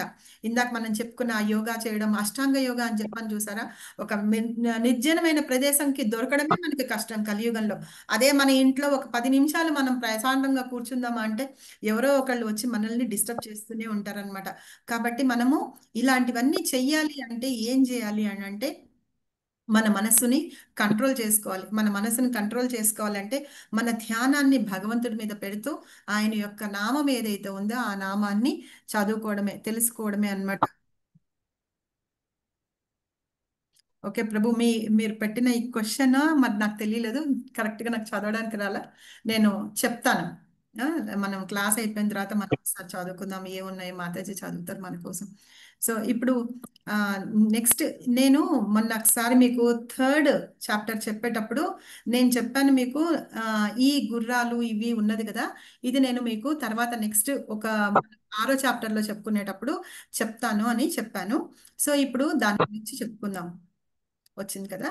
సో ఈ గుర్రాలు, మీకు ఈ పిక్చర్ అర్థమవుతుందా హరిబోల్? ఎస్ మాతాజీ, అన్నిట్లో పరమాత్మ చూస్తున్నాడు మనస్సు, మాతాజీ. అర్థమవుతుంది మాతాజీ. స్వర్ణ మాతాజీ చెప్పకండి మీరు. ఎవరన్నా కొత్త వాళ్ళు ఎవరన్నా జాయిన్ అయిన వాళ్ళు ఉన్నారు చెప్పండి. మీకు ఈ గుర్రాలు ఇవి అర్థమవుతుందా మీకు? మనము అందుకనే పంచభూతాలు మాతాజీ, పంచభూతాలు 5 గుర్రాలు అంటే పంచేంద్రియాలు మాతాజీ. తర్వాత ఈ పంచేంద్రియాలు, మనసు, ఇక్కడ ఉన్నాయి పేర్లు కూడా ఉన్నాయి.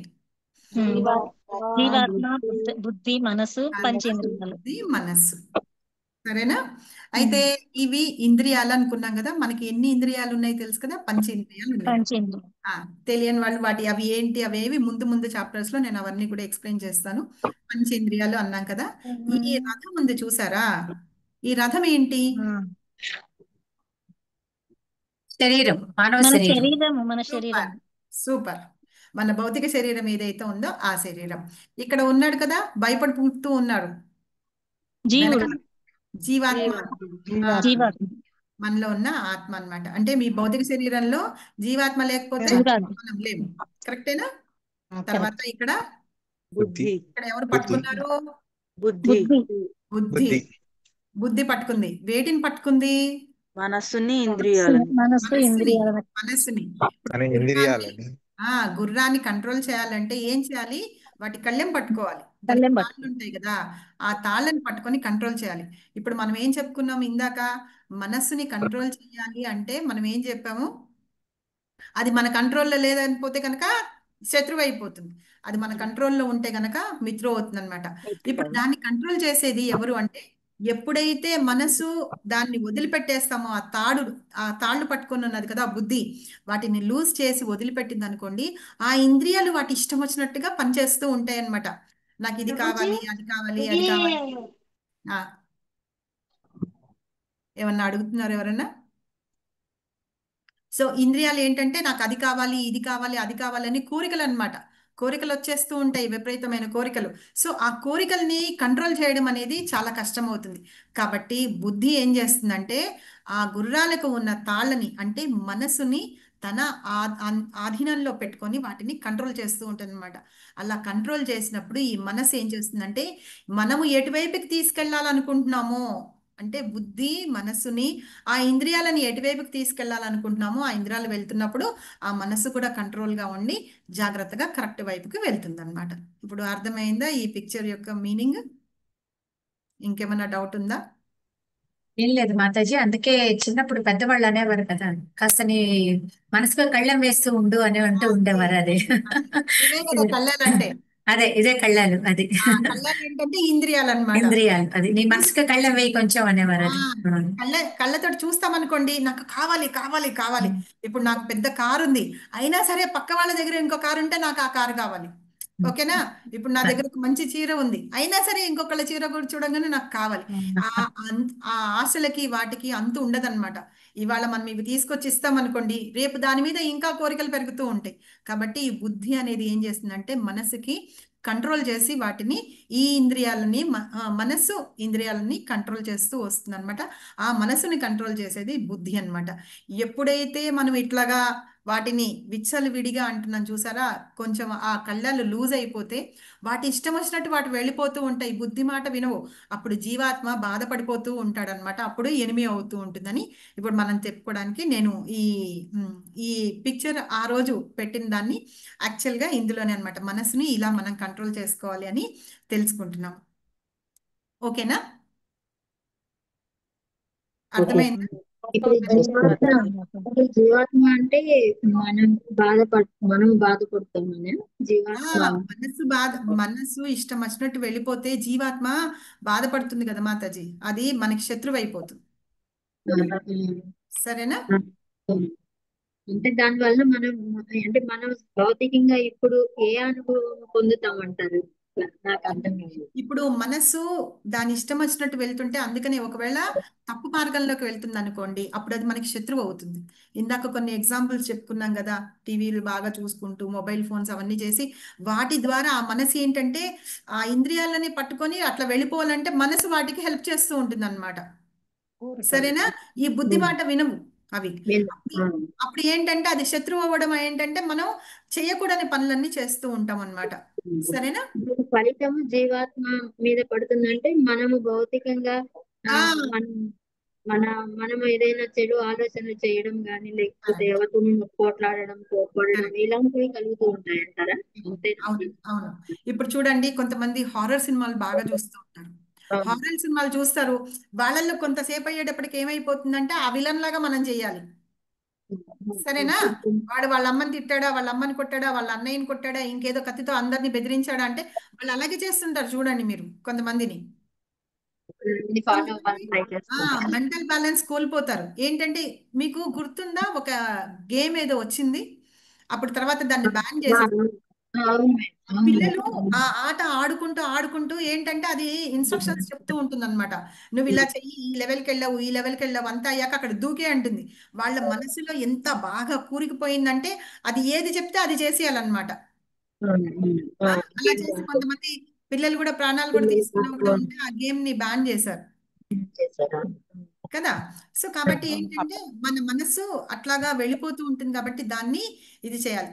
దాన్ని అలాగా ఏం చెయ్యాలి, ఎందుకు అలాగా మన కంట్రోల్లో పెట్టుకోవాలి అట్లాగా అని అంటే, ఇది ఏంటి, ఇప్పుడు అర్జునుడు అడుగుతున్నాడు అనమాట, క్వశ్చన్ అడుగుతున్నాడు. ఓ నువ్వు ఇట్లాగా అన్నీ చెప్తూనే ఉన్నావు, బాగుంది, కానీ మనసు ఎంత వేగంగా పరిగెడుతుంది మీకు తెలుసు కదా.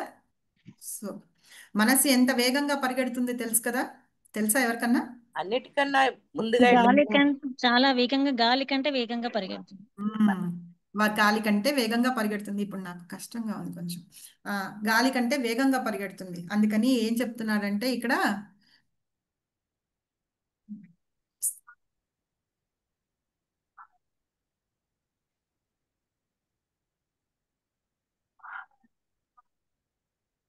ఫోను ల్యాప్టాప్ రెండు కంట్రోల్ చేయడం కష్టం అయిపోతుంది మాతాజీ. ఈ శ్లోకాన్ని అడుగుతున్నాడు అనమాట, అర్జునుడు అడుగుతున్నాడు. చంచలం హి మనః ప్రమాదే బలవదృఢం తస్యాహం నిగ్రహం మన్యే వాయురోవాం సుదుష్కరం అని. సో ఇది చాలా మంచి శ్లోకము, ఎవరైనా చదవండి. చంచలం హి మనః కృష్ణ ప్రమాది బలవదృఢం తస్యాహం నిగ్రహం మన్యే వాయోరివ సుదుష్కరం. ఓ కృష్ణ, మనస్సు చంచలమును కల్లోల పూర్ణమును దృఢమును మిగుల బలవత్తరము అయి ఉన్నది. దీనిని నిగ్రహించుట వాయువును నిగ్రహించుట కన్నాను కష్టతరమని నేను భావించుచున్నాను. మాతాజీ వాయిస్ లో అయిపోయింది ఒక్కసారిగా. సో ఇక్కడ అర్జునుడు ఏం అడుగుతున్నాడంటే, ఈ మనసు ఎట్లాంటిదంటే చంచలమైనది, ఎంత ఫాస్ట్గా పరిగెత్తుకొని వెళ్ళిపోతుందంటే, ఎంత ఫాస్ట్గా పరిగెత్తుందంటే వాయువు కంటే కూడా ఫాస్ట్గా వెళ్ళిపోతుందట.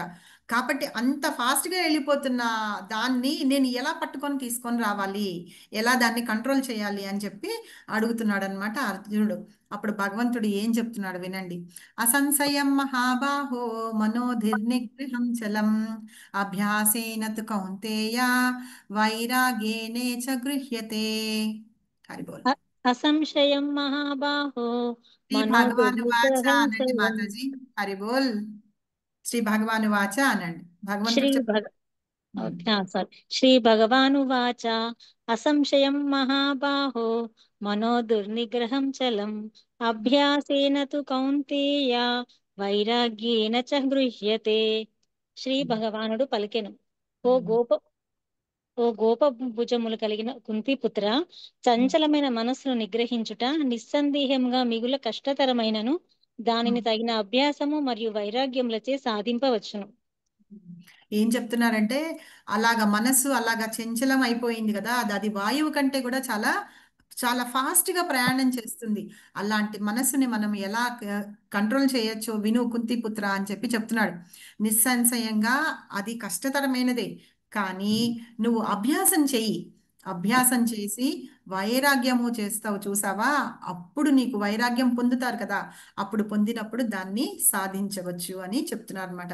ఇందులో ఏం చెప్తున్నారంటే ఆధ్యాత్మికంగా ఎప్పుడైనా విజయం మనమే పొందుతాము అని, అంటే ఆధ్యాత్మికతలో వెళ్తూ ఉంటే ఎప్పుడైనా మనము విజయం పొందుతాము అని చెప్పి చెప్తున్నారు.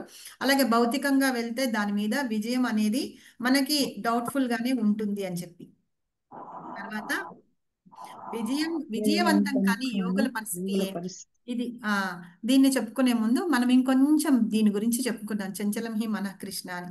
అయితే ఇక్కడ ఏం చెప్తున్నారంటే మనకి తెలుసు భక్తి యోగాని చేయమని చెప్తున్నారు కదా, భగవంతుడు యోగా చెయ్యి ధ్యానం చెయ్యి అని చెప్తున్నారు కదా. అది ఎట్లా అంటే అలాగ చేసేవాళ్ళు ఏంటంటే మనస్సుని దృఢత్వం చేసుకొని నిశ్చయంగా వాళ్ళ దాని మీద పెట్టుకోవాలన్నమాట. అంటే మన ఎవరైతే చేస్తున్నారో వాళ్ళు దృఢ సంకల్పంతో ఉండాలి. అలా సంకల్పంతో ఉండి దృఢ నిశ్చయంతో ఉండి అభ్యాసం చేస్తూ ఉంటారో వాళ్ళు మాత్రమే మనస్సుని కంట్రోల్లో పెట్టుకోగలరు అని చెప్తున్నారు. ఇంకా ఏంటంటే కృష్ణ ఇంకా భగవద్గీతలో కొన్ని శ్లోకాల్లో చెప్తారు, అతిగా భుజించేవాడు, అతిగా నిద్రపోయేవాడు, తక్కువగా భుజించేవాడు, కొంచెం సేపే నిద్రపోయేవాడు, వాళ్ళందరి వల్ల ఇలాంటివన్నీ చేత కావు, వాళ్ళు యోగులే అనిపించుకోరు అని కూడా చెప్తున్నారనమాట. ఇంకా ఏం చెప్తారంటే ఒకవేళ నువ్వు ఎప్పుడన్నా ఏదన్నా సాధించాలి అని అనుకున్నావు అనుకో, అప్పుడు ఏం చేయాలంటే యోగాభ్యాసం ద్వారా మాత్రమే నువ్వు సాధించగలుగుతావు అని, అది చేయడానికి చాలా కష్టతరమైన, అంటే అది చేయడానికి దృఢ నిశ్చయంతో దానిలో విశ్వాసంతో నిమగ్నమై ఉండడం మూలంగానే మన ఇంద్రియాలని మనం కంట్రోల్ చేసుకుంటూ కోరికలని వదిలిపెట్టి అన్ని వైపులా మనమే విజయం సాధించగలుగుతాము అని చెప్తారనమాట. ఇప్పుడు మనం ఇక్కడ చెప్పుకుంటున్నాము దాన్ని కంట్రోల్ చేయాలంటే గనక ఏం చెప్పారు, సాధన అవసరం అన్నారు. సాధన అవసరం అంటే సాధన కంటే ముందు ఏంటంటే మన దృఢ సంకల్పం ఒకటి ముఖ్యం. నేను ఇది సాధించాలి, నేను ఇది చెయ్యాలి అనే సంకల్పం ఏదైతే ఉందో అది మనల్ని ఎట్లాంటి పరిస్థితుల్లో ఉన్నా సరే మనల్ని ముందుకు తీసుకెళ్తుంది అనమాట. నేను ఒక చిన్న పిచ్చుక స్టోరీ చెప్తాను. ఈ పిచ్చుక ఏం చేస్తుందంటే అది ఎంత దృఢ సంకల్పంతో ఉంటుంది అనే విషయాన్ని మనం ఇక్కడ అర్థం చేసుకోవచ్చు. ఒకసారి బాగా సముద్రపు అలలు అవన్నీ వచ్చేటప్పటికి అక్కడ అది గుడ్లు పెట్టుకొని ఉంటుంది పిచ్చుక సముద్రం దగ్గర. అది ఏమైతుందంటే విపరీతంగా అలలు అవి వచ్చేసి ఈ సముద్రుడు ఏం చేస్తాడంటే ఆ పిచ్చుక గుడ్లని ఆ గుడితో సహా తీసుకొని వెళ్ళిపోతాడు. అయితే పిచ్చుక వచ్చిన తర్వాత చూసి అయ్యో నా గుడ్లన్నీ సముద్రుడి దగ్గరికి వెళ్ళిపోయినాయని చెప్పేసి సముద్రుడిని ప్రార్థిస్తుంది అనమాట. ఓ సముద్రుడా, నువ్వు నా గుడ్లన్నీ నాకు ఇచ్చేసి, నా పిల్లల గుడ్లు నాకు ఇచ్చేసాయి ప్లీజ్ అని చెప్పి ప్రాధేయపడితే అతను అంటాడు, సముద్రుడు చెప్తాడనమాట, నేను నీకు ఇవ్వను అని చెప్పేసి పట్టుదలతో కూర్చుంటాడు. అప్పుడు పిచ్చుక ఏమన్నా తక్కువ తినిందా, అదేం చేస్తుంది, ఓ నువ్వు నా గుడ్లని ఇవ్వవు కదా, నేను చూడు ఏం చేస్తానో, నీ సముద్రాన్ని మొత్తం ఖాళీ చేసేస్తాను అని చెప్పి. ఓ నువ్వు ఖాళీ చేస్తావా, ఎలా ఖాళీ చేస్తావో చూస్తానంటే అప్పుడు పిచ్చుక ఏం చేస్తుందంటే దాని ముక్కు ఇంతే ఉంటుంది, అయినా సరే ఆ చిన్న ముక్కుతోటి కొంచెం కొంచెం నీళ్ళు తీసుకెళ్లి పక్కన పోస్తూ ఉంటుంది అనమాట. అలా పోస్తూ ఉంటే దాని చర్యలు చూసి ఫస్ట్ మిగతా వాళ్ళందరూ కూడా నవ్వుకుంటూ ఉంటారు. సముద్రుడు కూడా చాలా ఒప్పొంగిపోతూ ఉంటాడు. ఎందుకంటే ఈ పిచ్చుక ఎప్పుడు చేశాను, ఎప్పుడు నా నీళ్ళన్నీ ఇది చేశాను, ఇది దానికి చేయడానికే సాధ్యం కాదు అని చెప్పేసి సముద్రుడు కూడా చాలా గర్వంగా ఫీల్ అవుతూ ఉంటాడు. అప్పుడు ఆ పిచ్చుక చేసే చేష్టలు ఎట్లా అంటే మొత్తం ఊరు వాడ అంతా పాకిపోయి చివరికి అది ఎక్కడికి వెళ్తుందంటే విష్ణుమూర్తి దగ్గర వెళ్తుందన్నమాట. విష్ణుమూర్తి యొక్క వాహనం ఏంటి, గరుత్మంతుడు ఎవరు, పక్షిరాజు. కరెక్ట్, గరుత్మంతుడు పక్షిరాజు అనమాట. రాజు అనేవాడు మిగతా వాళ్ళందరికీ కూడా హెల్ప్ చేస్తాడు కదా. సో అలాగే గరుత్మంతుడికి తెలిసిపోయి ఏం చేస్తాడంటే, ఓ సముద్రుడికి ఇంత గర్వమా, ఈ గర్వం నేను అనుస్తాను అని చెప్పేసి ఏం చేస్తాడంటే వచ్చి సముద్రుడికి చెప్తాడనమాట, నువ్వు ఆ పిచ్చుకవి గుడ్లు తనవి ఇచ్చేసేయి, అంటే నేను ఇవ్వను, అది నావి, నా దగ్గర పెట్టినవి ఏవైతే ఉన్నాయో అవి నావే కాబట్టి నేను ఇవ్వను అని చెప్పి. అయితే అప్పుడు ఏం చేస్తాడంటే గరుత్మంతుడు అంటాడు, ఆ పిచ్చుకు చేసే పనిని నేనే చేస్తాను అని చెప్తాడనమాట. ఇప్పుడు గరుత్మంతుడు చేస్తాడు అంటే నిజంగానే ఆ సముద్రం ఎండిపోతుంది కదా, మొత్తం నీళ్ళన్నీ తీసేస్తాడు కదా, ఏ రకంగా అన్నా తీసేయచ్చు, అది పక్షిరాజు కాబట్టి, అంత పెద్ద పక్షి కాబట్టి. వెంటనే సముద్రుడికి భయం వేస్తుంది అనమాట. భయం వేసి వెంటనే ఆ పిచ్చుకకి తన గుడ్లు తనకి ఆ పిచ్చుకకి ఇచ్చేస్తాడు. సో దీన్ని బట్టి మనం ఎలా తెలుసుకోవాలంటే మనం ఏదన్నా చేసే పని మీద మన దృఢ సంకల్పం అది ఉండాలి. అది ఉంటూ మన మనస్సుని నిగ్రహం చేసుకుంటూ మనం సాధన చేస్తూ ఉన్నాం అనుకోండి, దాన్ని మనం కంపల్సరీగా మనం సాధించవచ్చు అన్నమాట. సో ఈ రకంగా మనం ఏంటంటే యోగాభ్యాసంలో ఉంటూ, అంటే యోగాభ్యాసం అంటే భగవంతుని నామాన్ని మనం ఉచ్చరిస్తూ, ఎందుకు మనం ఇందాక చెప్పుకున్నాం అష్టాంగ యోగ పద్ధతిలో ఆ పద్ధతులన్నీ మనం చేయలేం. ఇది కలియుగం కాబట్టి మనకు అలాంటి ప్లేసులు దొరకవు, మనం అలా ఉండలేము. మన మనస్సు ఆ వాయువు కంటే వేగంగా వెళ్ళిపోతూ వేరే వేరే వాటి మీద ఉంటుంది కాబట్టి మనం ఏం చేయాలంటే భగవంతుని మీద మనం ధ్యాస పెట్టుకుంటూ మనము ఆ నామాన్ని జపిస్తూ ఉంటే గనక మనం సాధించవచ్చు. ఏంటి మన చివరి లక్ష్యమైన భగవంతుని చేరేది ఏదైతే ఉందో ఆ ఆ అంటే ఆ మార్గము ఆ లక్ష్యాన్ని మనం సాధించవచ్చు అన్నమాట. ఇంకా ఏం చెప్తారంటే నదిలో అంటే మనం అదొక్కటి ఎందుకు చేయాలి అన్నదానికి సమాధానంగా, ఇప్పుడు నదిలో నీళ్లు ఉన్నాయనుకోండి, ఆ నీళ్లను మనం దేనికి ఉపయోగిస్తాము హరిబోల్? ఇది ఉప్పగా ఉంటాయి, దేనికి ఉపయోగించాలి మాతాజీ? నదిలో నీళ్లు అన్నా నేను. ఓహో, నిత్యావసరాలన్నిటికీ ఉపయోగిస్తాం. పంటల కోసం అన్ని అవసరాల కోసం నిత్యావసరాలన్నిటికీ ఉపయోగిస్తాం. నదిలో నీళ్లు మన అవసరాలన్నీ తీరుస్తుంది అన్నమాట. కానీ సముద్రంలో నీళ్లు కొన్నిటి వాటికి ఉపయోగపడుతుంది. కరెక్టేనా?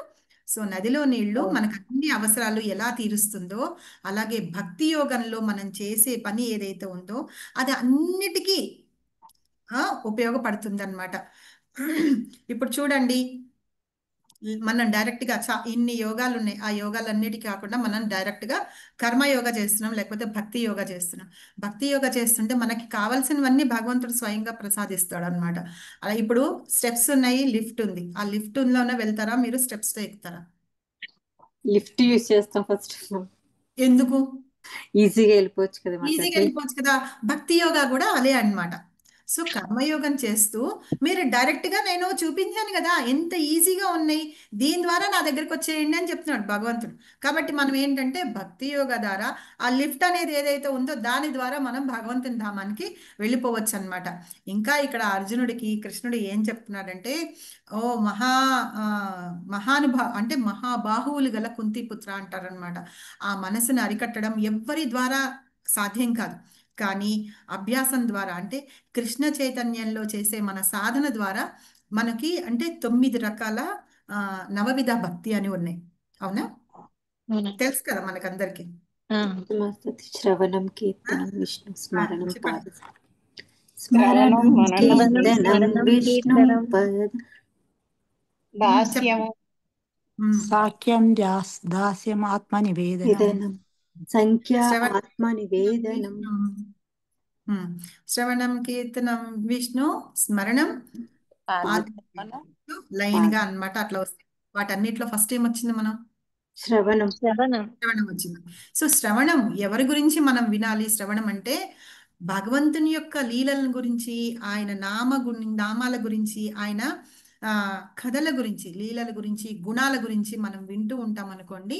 అది ఎంత ఎక్కువ వింటే అక్కడ మన మనస్సు స్థిరమైపోయి ఉంటుంది అనమాట. అంటే ఏంటంటే మన మనస్సును దేని మీదన్నా పెట్టాలి అంటే చాలా అద్భుతమైన విషయాల గురించి, మంచి మంచి విషయాల గురించి చెప్పుకొని వింటూ ఉంటాం అనుకోండి, స్లోగా వాటి మీదే. ఇప్పుడు నాకు స్వర్ణమాతాజీ ఉన్నారు, స్వర్ణమాతాజీ నేనేం చేస్తాను, ఆవిడ గుణాల గురించి నేను మీకు అందరికీ చెప్తూ ఉంటాను బాగా. అవునా? అలా చెప్తూ ఉంటే మీకు అందరికీ ఆవిడంటే ఇష్టం అవుతుందా లేదా చెప్పండి? అవునా? స్వర్ణమాతాజీ ఇలాగా, స్వర్ణమాతాజీ అలాగా, ఆవిడ బాగా కీర్తన చేస్తుంది, ఆవిడ బాగా ఇది చేస్తుంది, బాగా హెల్ప్ చేస్తుంది అన్నీ చెప్తాను అనుకోండి. మీరు కొన్ని రోజులకి ఏమవుతుంది, మీకు ఆవిడ మీద మనస్సు స్థిరపడిపోతుంది. కరెక్టా కదా? సో కాబట్టి శ్రవణం ఎవరి గురించి చేయాలంటే భగవంతుడి గురించి చేయాలన్నమాట. ఆ పరమాత్ముడితోటి అనుబంధం కలుగుతుంది అప్పుడు శ్రవణం చేస్తూ ఉంటే. ఆధ్యాత్మిక సంతృప్తి అనేది, ఆనందం అనేది వస్తుంది అనమాట మనకి. భగవంతుడు ఇట్లా ఉన్నాడు, ఆయన గురించి వింటుంటేనో, ఆ కార్యకలాపాల గురించి వింటూ ఉంటే మన మనస్సు ఆయన దగ్గర నిలిచిపోతుంది అనమాట. అలాగా మనం మన మనస్సుని ఆయన మీద స్థిరపరుస్తాం. ఇక్కడ ఏమంటారంటే మన కృష్ణ పదార విందయో అంటారు. ఎప్పుడైతే మన మనస్సును తీసుకొని భగవంతుని యొక్క కృష్ణుడి యొక్క పాదార విందాల దగ్గర మనము అర్పిస్తాం చూసారా, అప్పుడు అక్కడి నుంచి కదలదన్నమాట. కాబట్టి అలా అర్పించాలి అంటే మనం శ్రవణం ద్వారా భగవంతుని కీర్తనలు కానీ లీలలు కానీ తర్వాత ఆయన యొక్క గుణగణాలు కానీ నామ రూప గుణాలు అని అంటాం అనమాట. అవన్నీ వింటూ ఉంటే గనక మన మనస్సు ఆయన మీద స్థిరపడుతుంది. అలా స్థిరపడిన తర్వాత మళ్ళీ భౌతికమైన విషయాల వైపు రావాలి అంటే గనక పోనే పోదు. మీరు ఎంత కష్టపడండి అది పోదన్నమాట. అయితే ఇక్కడ ఏమంటారంటే మనకి అట్లా ఉంటుంది. మామూలుగా కొంతమంది ఏంటంటారంటే ఈ ఆధ్యాత్మికమైన కార్యకలాపాలు అవి చేస్తూ ఉంటే వీళ్ళు పిచ్చోళ్ళు అంటారు. అవునా కదా? అవును మాతాజీ. మార్నింగ్ కదా? జపాన్ అటెండ్ అవుతుంటే ఎందుకు ఇంత ఎర్లీ మార్నింగ్ చేస్తావు? అలా అనుకుని మనం వదిలేస్తాం ఆ భక్తి? వదిలేయం మనం, వదిలేయండి. వదిలేయం. సో మామూలుగా ఏంటంటారే, మామూలుగా జనాలకు ఎవరికన్నా రోగం ఏమన్నా వచ్చి అంటే ఏమన్నా జబ్బు కానీ ఏమన్నా వచ్చింది అనుకోండి, వాళ్ళు ఏం చేస్తారు, ఒక డాక్టర్ యొక్క అబ్జర్వేషన్లో ఉంటారు. వాళ్ళు చెప్పిన డైట్ తీసుకుంటారు, వాళ్ళు చెప్పిన ఏమేమైతే ఇన్స్ట్రక్షన్స్ చెప్పారో అవన్నీ ఫాలో అవుతారు. కరెక్టే కదా? అవును మాతాజీ. కరెక్టే మాతాజీ. సరే, ఇప్పుడు మనం ఏం చేయాలంటే మనం భౌతికంగా మనం ఆ విషయాల పట్ల మనము రోగంతో బాధపడుతున్నాం అన్నమాట. అంటే కృష్ణ పరమాత్ముని చేరుకునే దానికి వెళ్ళలేకుండా మనం ఈ భౌతికమైన రోగాలతో బాధపడుతున్నాం. దీనికి చికిత్స ఏంటి అంటే మనం ప్రసాదం తినడం అన్నమాట. ఎంత అయితే అంత శుభ్రంగా ప్రసాదం తినడం, చక్కగా చాంటింగ్ చేయడం, అదే మనకి చికిత్స. సరేనా? అదే కృష్ణ చైతన్యంలో ఉంటూ మనం చేసిన ఆ ప్రక్రియ అదే అన్నమాట. మనం చాంటింగ్ చేస్తున్నాము, ప్రసాదం తింటున్నాం హ్యాపీగా. ఎవరన్నా మనకు వచ్చిన వాళ్ళు ఎవరన్నా ఉంటే ఇదిగో నాకు ఇట్లా వచ్చింది కాబట్టి నేను ఇలా చేశాను కాబట్టి ఈ ప్రక్రియలో నేను చాలా ఆనందంగా ఉన్నాను, ఈ రకంగా నా మనసుని నేను కంట్రోల్లో పెట్టుకుంటున్నాను అని చెప్పడం అన్నమాట. ఇంకా భగవంతుడు ఏం చెప్తాడనే ముందు మనం ఒక పోల్ చూద్దాము. మాతాజీ రెండో పోల్ కూడా పెట్టేయండి.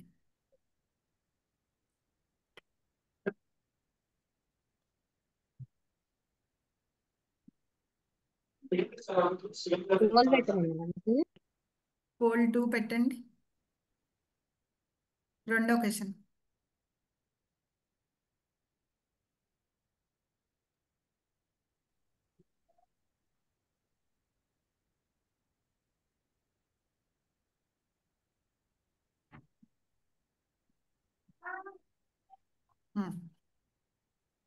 ఇందాక శ్లోకం చెప్పలేదు కానీ స్లైడ్ చెప్పుకున్నాం మనము.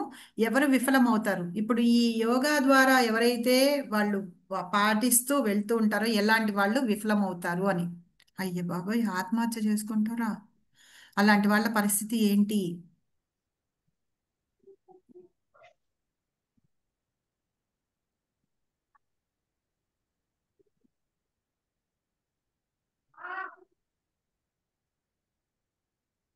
ఆ యోగా చేస్తూ వాళ్ళు విఫలమైపోయిన వాళ్ళ పరిస్థితి ఏంటి అంటే నరకంలో పడతారు అన్నాము. తర్వాత ఆత్మహత్య చేసుకుంటారు అంటున్నారు. జన్మల తర్వాత మళ్ళీ యోగ సాధన చేసేందుకు అవకాశం లభిస్తుంది, గుడిలో ఉంటారు. సో మీ ఆన్సర్ అయిపోయిందా? అయిపోయింది. అందరు పెట్టేశారా? అందరు పెట్టేసి అందరు పెట్టేశారు. నాకు అది రాలేదు మాతాజీ, పెట్టేటందుకు ఆప్షన్ లాగా రాలేదు. మీకు పెట్టడానికి రావట్లేదా? పెట్టడానికి రాలేదు నాకు. దాని మీద ఆన్సర్ అయితే జన్మల తర్వాత మళ్ళీ యోగ సాధన చేసేందుకు అవకాశం వస్తుంది. సో దీనికి ఆన్సరు మూడోది, జన్మల తర్వాత మళ్ళీ యోగ సాధన చేసేందుకు అవకాశం వస్తుంది అనమాట. ఈ మిగతా 3 ఆన్సర్లు రాంగ్. ఓకేనా? స్టాప్ షేరింగ్ చేసేయండి మాతాజీ.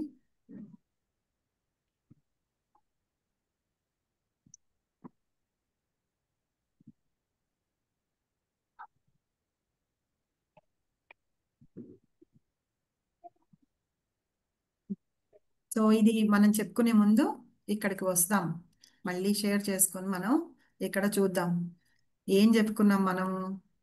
ఆ యోగా దానిలో గనక ఇది ఉంటే గనక ఏంటి వాళ్ళ పరిస్థితి ఏంటి అని అర్జునుడికి కూడా డౌట్ వచ్చేసింది. అర్జునుడికి కూడా డౌట్ వచ్చేసి అడుగుతున్నాడు, ఏం చేయాలి కృష్ణ అని చెప్పి అడుగుతున్నాడు అనమాట. అప్పుడు దానికి కృష్ణ ఏం చెప్తున్నాడో చూస్తాం. ఇవాళ కొంచెం ప్రాబ్లమే అవుతుంది మనకి. అలా యోగాలో విజయవంతం వాళ్ళ కానీ వాళ్ళ పరిస్థితి ఏంటి అని అడుగుతుంటే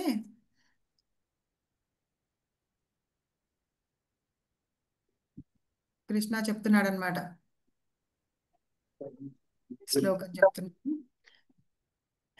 పాప పుణ్యాకృతా లోక సుషిత్వా శాశ్వతీ సమాహ శుచీనాం శ్రీమతాం గేహే యోగ భ్రష్టోభిజాయతే. చదవండి.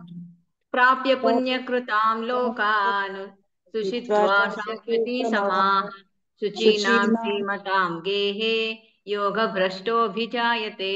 యోగ భ్రష్టులైన వాడు పుణ్యజీవులు వసించు పుణ్యలోకములందు అనేక సంవత్సరములు అనేక సంవత్సరములు సుఖములను అనుభవించిన పిదప అనేక సంవత్సరములు సుఖములు అనుభవించిన పిదప గృహమున కానీ పవిత్ర కుటుంబమున గాని లేదా శ్రీమంతుల గృహమున గాని జన్మించును. సరే ఏంటిట ఇప్పుడు ఒకవేళ ఆ యోగాలో వాళ్ళు నష్టపడిపోయినారో లేకపోతే ఏమన్నా అయినారనుకోండి, అప్పుడు వాళ్ళకి ఏమవుతుందంటే యోగ భ్రష్టు అన్నారు అనమాట. అలాంటి వాళ్ళు ఏం చేస్తారటంటే పుణ్యలోకాల్లో కొన్ని సంవత్సరాలు నివసించిన తర్వాత మళ్ళీ ఇక్కడికి వచ్చి ఏం చేస్తారటంటే ఒక మంచి కుటుంబంలో, పవిత్రమైన కుటుంబంలో లేకపోతే శ్రీమంతులైన ఇళ్లలో జన్మిస్తారు అని చెప్తున్నారు అనమాట. అయితే వీటిలో ఏది ఉత్తమమైంది అని అడుగుతున్నారు.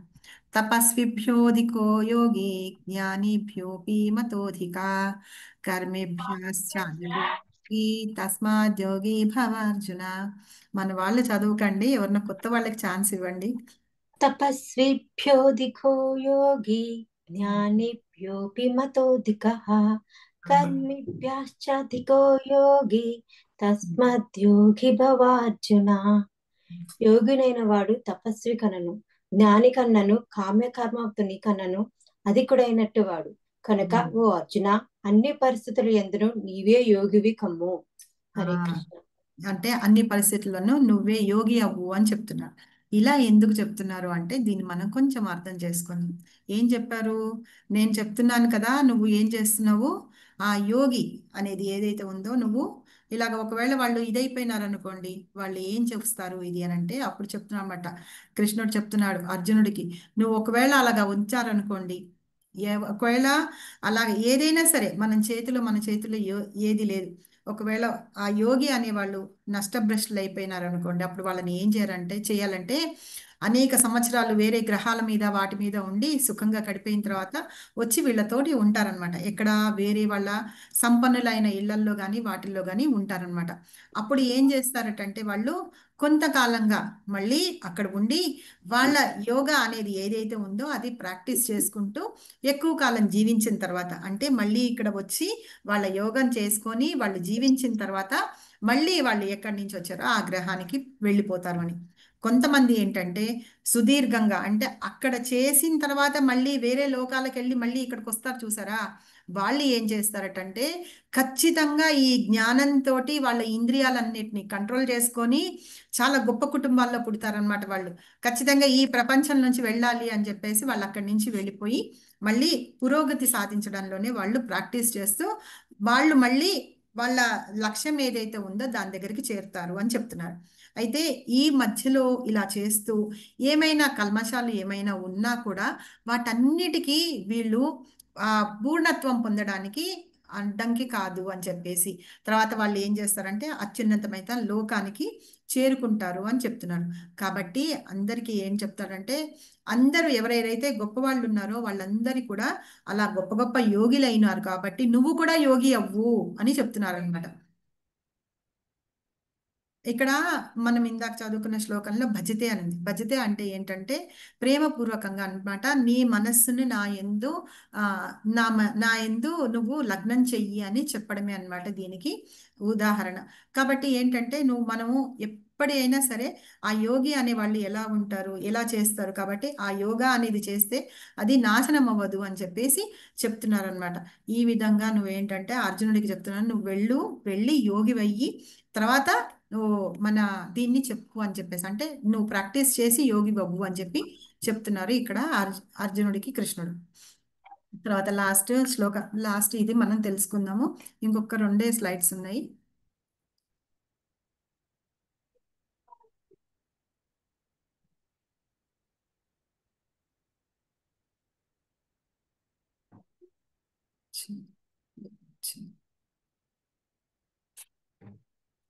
చాలా కష్టంగానే ఉంది.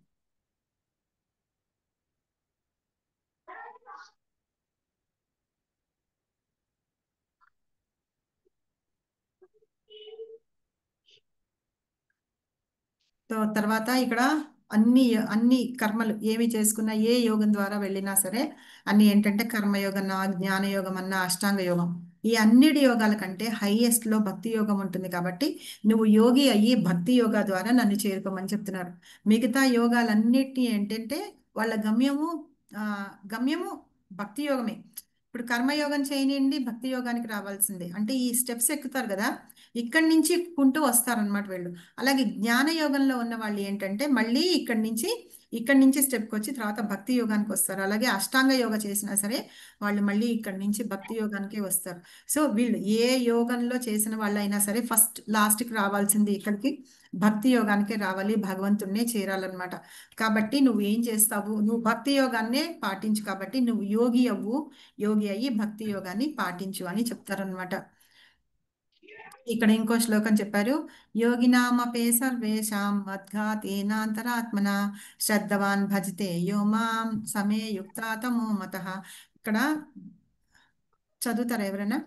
యోగినామసి సర్వేషాం మద్గాతేన అంతరాత్మన శ్రద్ధావాన్ భజతే యో మాం సమే యుక్తతమో మతః. అత్యంత శ్రద్ధతో నా భావన యందే సదా నిలిచియుండువాడును, నన్నే తన యందు సదా స్మరించువాడును, మరియు నాకు దివ్యమైన ప్రేమయుత సేవను వనరించువాడును అగు యోగి యోగులందరికన్నను అత్యంత సన్నిహితముగా నాతో యోగం నందు కూడినట్టి వాడై ఉన్నాడు. సర్వులలో అతడే అత్యున్నతుడు. ఇది ఏ నా అభిప్రాయం.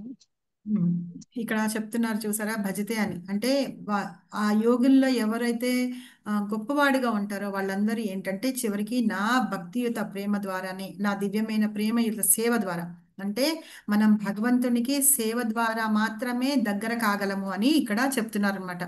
ఇంకా మనం ఏం చేస్తాము, అలాగ చేస్తూ మనం వెళ్ళడం ద్వారానే భగవంతుని చేరుకోగలుగుతాము.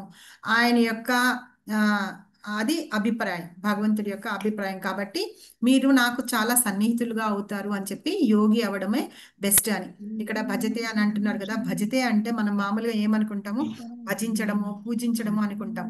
భజించడం పూజించడం కాదు, అది ఏంటంటే భక్తియుత సేవ అనేది మనం చేయడం, అంటే ప్రేమగా సేవ చేయడం అన్నమాట. ఇప్పుడు మన పిల్లలు ఉన్నారనుకోండి, వాళ్ళకి భోజనం పెట్టాలంటే మనం ప్రేమగా పిలిచి పెడితే తింటారు, లేకపోతే ప్లేట్ అక్కడ పడేసి తిను అంటే వాళ్ళు తింటారా? తినరు, అలాగే ఆకలితోటే ఉండిపోతారు.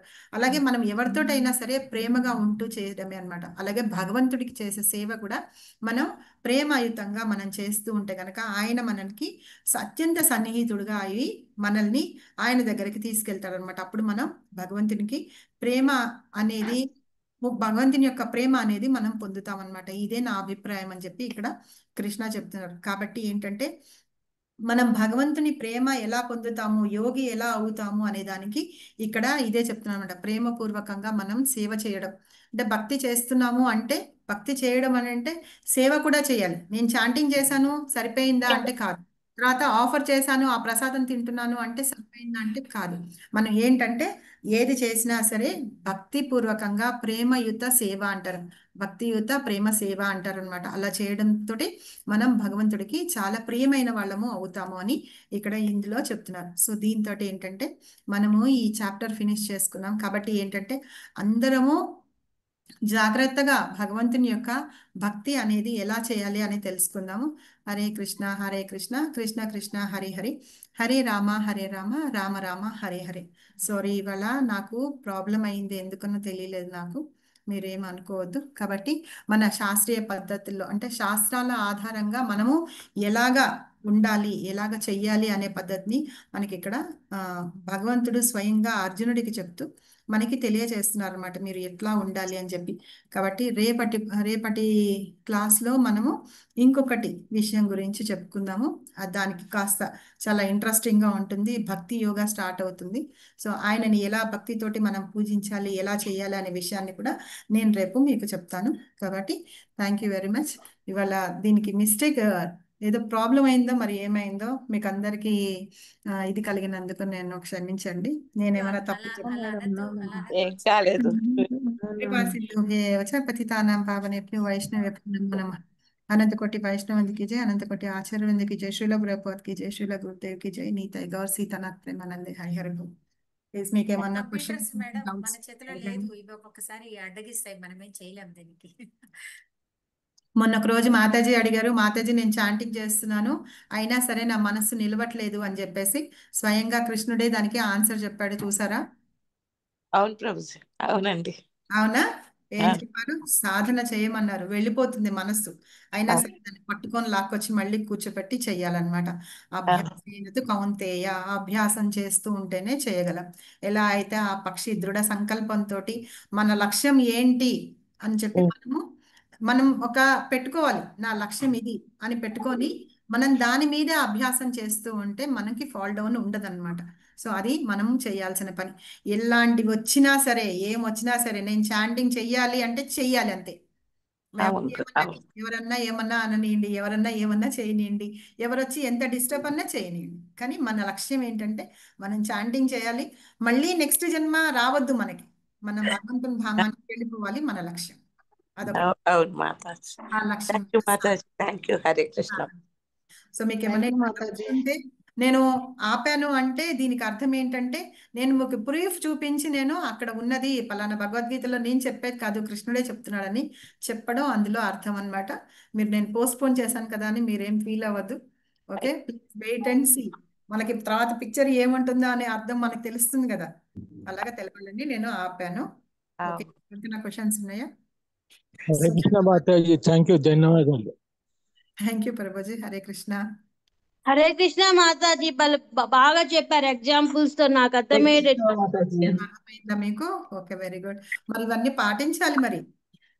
హరే చాలా కృష్ణ. బాగుంది. రోజు చాంటింగ్ చేయాలి, భగవంతుడి ప్రసాదం తినాలి, సరేనా? సరే మాతాజీ. మన ఏకాదశి ఇవాళ నుంచి చాంటింగ్ చేయడం మొదలు పెట్టండి, చేయకపోతుంటే గనక. ఓకే మాతాజీ. ఇవాళ చాలా మంచి దినం మాతాజీ, చెప్పండి. అవును ప్రభు, అందుకనే చెప్తున్నా. ఎవరెవరైతే కొత్త కొత్త వాళ్ళు ఉన్నారో, అసలు కొత్త వాళ్ళు శుభకరమైన ఎంతమంది దినం. ఉన్నారో కూడా నాకు తెలియట్లేదు. భగవంతుని ఆశీర్వాదం దొరుకుతుంది. అవును.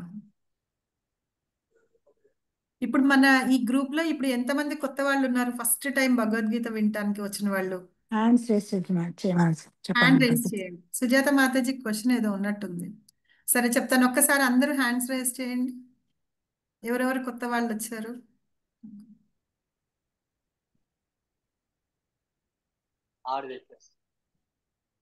ఓకే, నలుగురేనా కొత్త వాళ్ళు? మిగతా అందరూ పాత వాళ్ళేనా?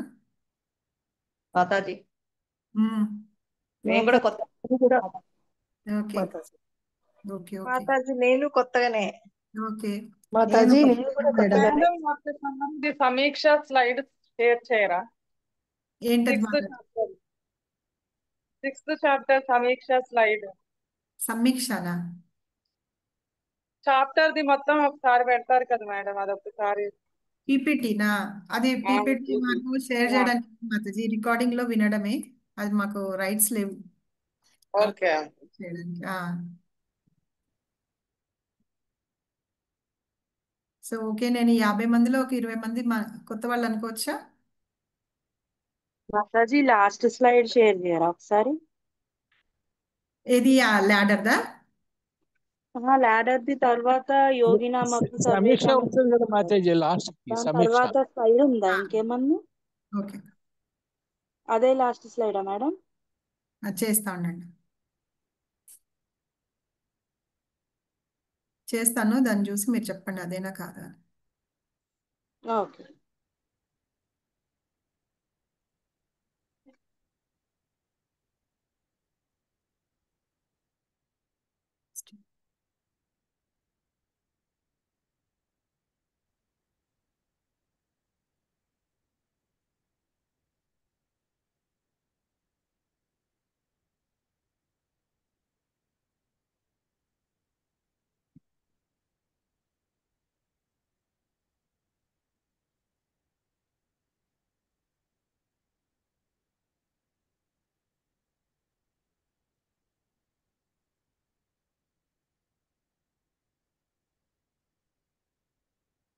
నిమిషం ఉండండి మరి చూస్తాను వీడియో చూసి.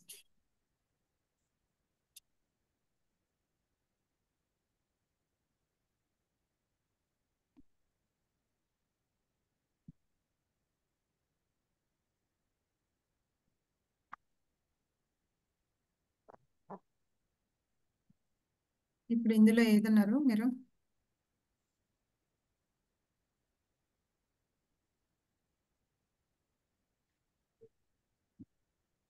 ఇదేనా? ఇది కాదు మేడం, ఇది కాదు, ఇది కాదు, సర్వేషన్ ఇది కాదు. యోగినామాపి సర్వేషన్ అంటే దాని తర్వాత అది ఇదా?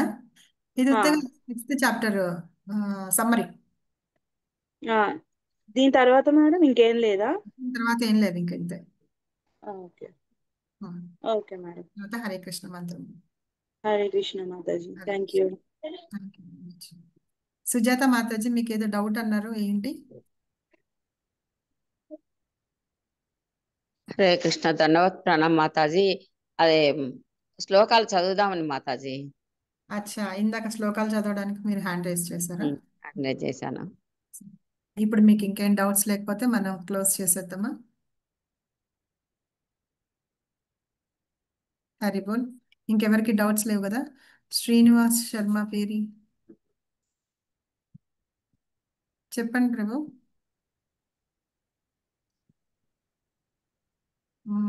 మాతాజీ అన్మ్యూట్ చేయండి ప్రభుని. అదేం లేదమ్మా, నేను కొత్తగా ఎవరు చేరారంటే నేను చేయొత్తాను. అప్పుడు మీరు కొత్తగా చేరాను. బాగుంది, చాలా చాలా బాగున్నాయి. అందరూ చాలా బాగా చెప్తున్నారు. జస్ట్ వింటున్నాను. ఐఎమ్ ట్రైంగ్ టు డైజెస్ట్ అంతే. Okay okay, thank you Mata, thank you అమ్మా. ఓకే, రేపు సండే కదా, క్లాస్ తీసుకుందామా లీవ్ తీసుకుందామా? తీసుకుందాం మాతాజీ. లీవ్ కాదు, క్లాస్ తీసుకోండి మేడం. క్లాస్ తీసుకుందాం అంటే వీళ్ళు కాని వాళ్ళకి క్లాస్ మిస్ అవుతుంది మాతాజీ. వీళ్ళు కాని వాళ్ళకు క్లాస్ మిస్ అవుతుంది మాతాజీ. నేను పోల్ పెడతాను ఇవాళ గ్రూప్ లో. సో మీకు అందరికి ఎవరు ఎక్కువ వస్తే కనుక దాన్ని బట్టి మనం క్లాస్ తీసుకుందాం. బయట అన్ని వదిలేసి పర్టికులర్ కార్యక్రమం చూస్తున్నానమ్మా నేను. అన్ని వదిలేస్తున్నాను యాక్చువల్గా లాస్ట్ 8 days 7 days. సో అంటే వాళ్ళకు కూడా పాపం పనులు అవి ఉంటాయి కదా, కంటిన్యూస్ గా ఉన్నారు. సండే నందనవనంలో ప్రోగ్రామ్ ఉంటది కదా, they can see recording. Actually నేను మిస్ అయితే ఒకరోజు రికార్డింగ్ చూసాను, అందుకని okay as well see the recording. We need not stop actually for 1 or 2 persons. Recording చూస్తే ఇంత ఇంటరాక్షన్ ఉండదు మాతాజీ మీతో. ఒకటి రికార్డింగ్ చూస్తలేదు, పర్లేదు, ఒకటి పర్లేదు. Stop the continuity just for the sake of Sunday or some holiday. Thank you madam. Okay, poll పెడదాం Prabhu. Pole బట్టి చాలా మంది ఎక్కువ మంది వద్దంటే కనుక మనం మండే తీసుకుందాము, లేకపోతే కనుక రేపు తీసుకుందాం. ఓకేనా? Thank you very much. Hare Krishna. Hare Krishna Mataji.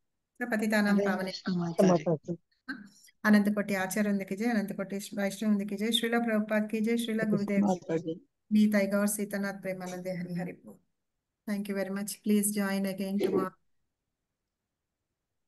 Hare Krishna. Hare Krishna Mataji. Hare Krishna.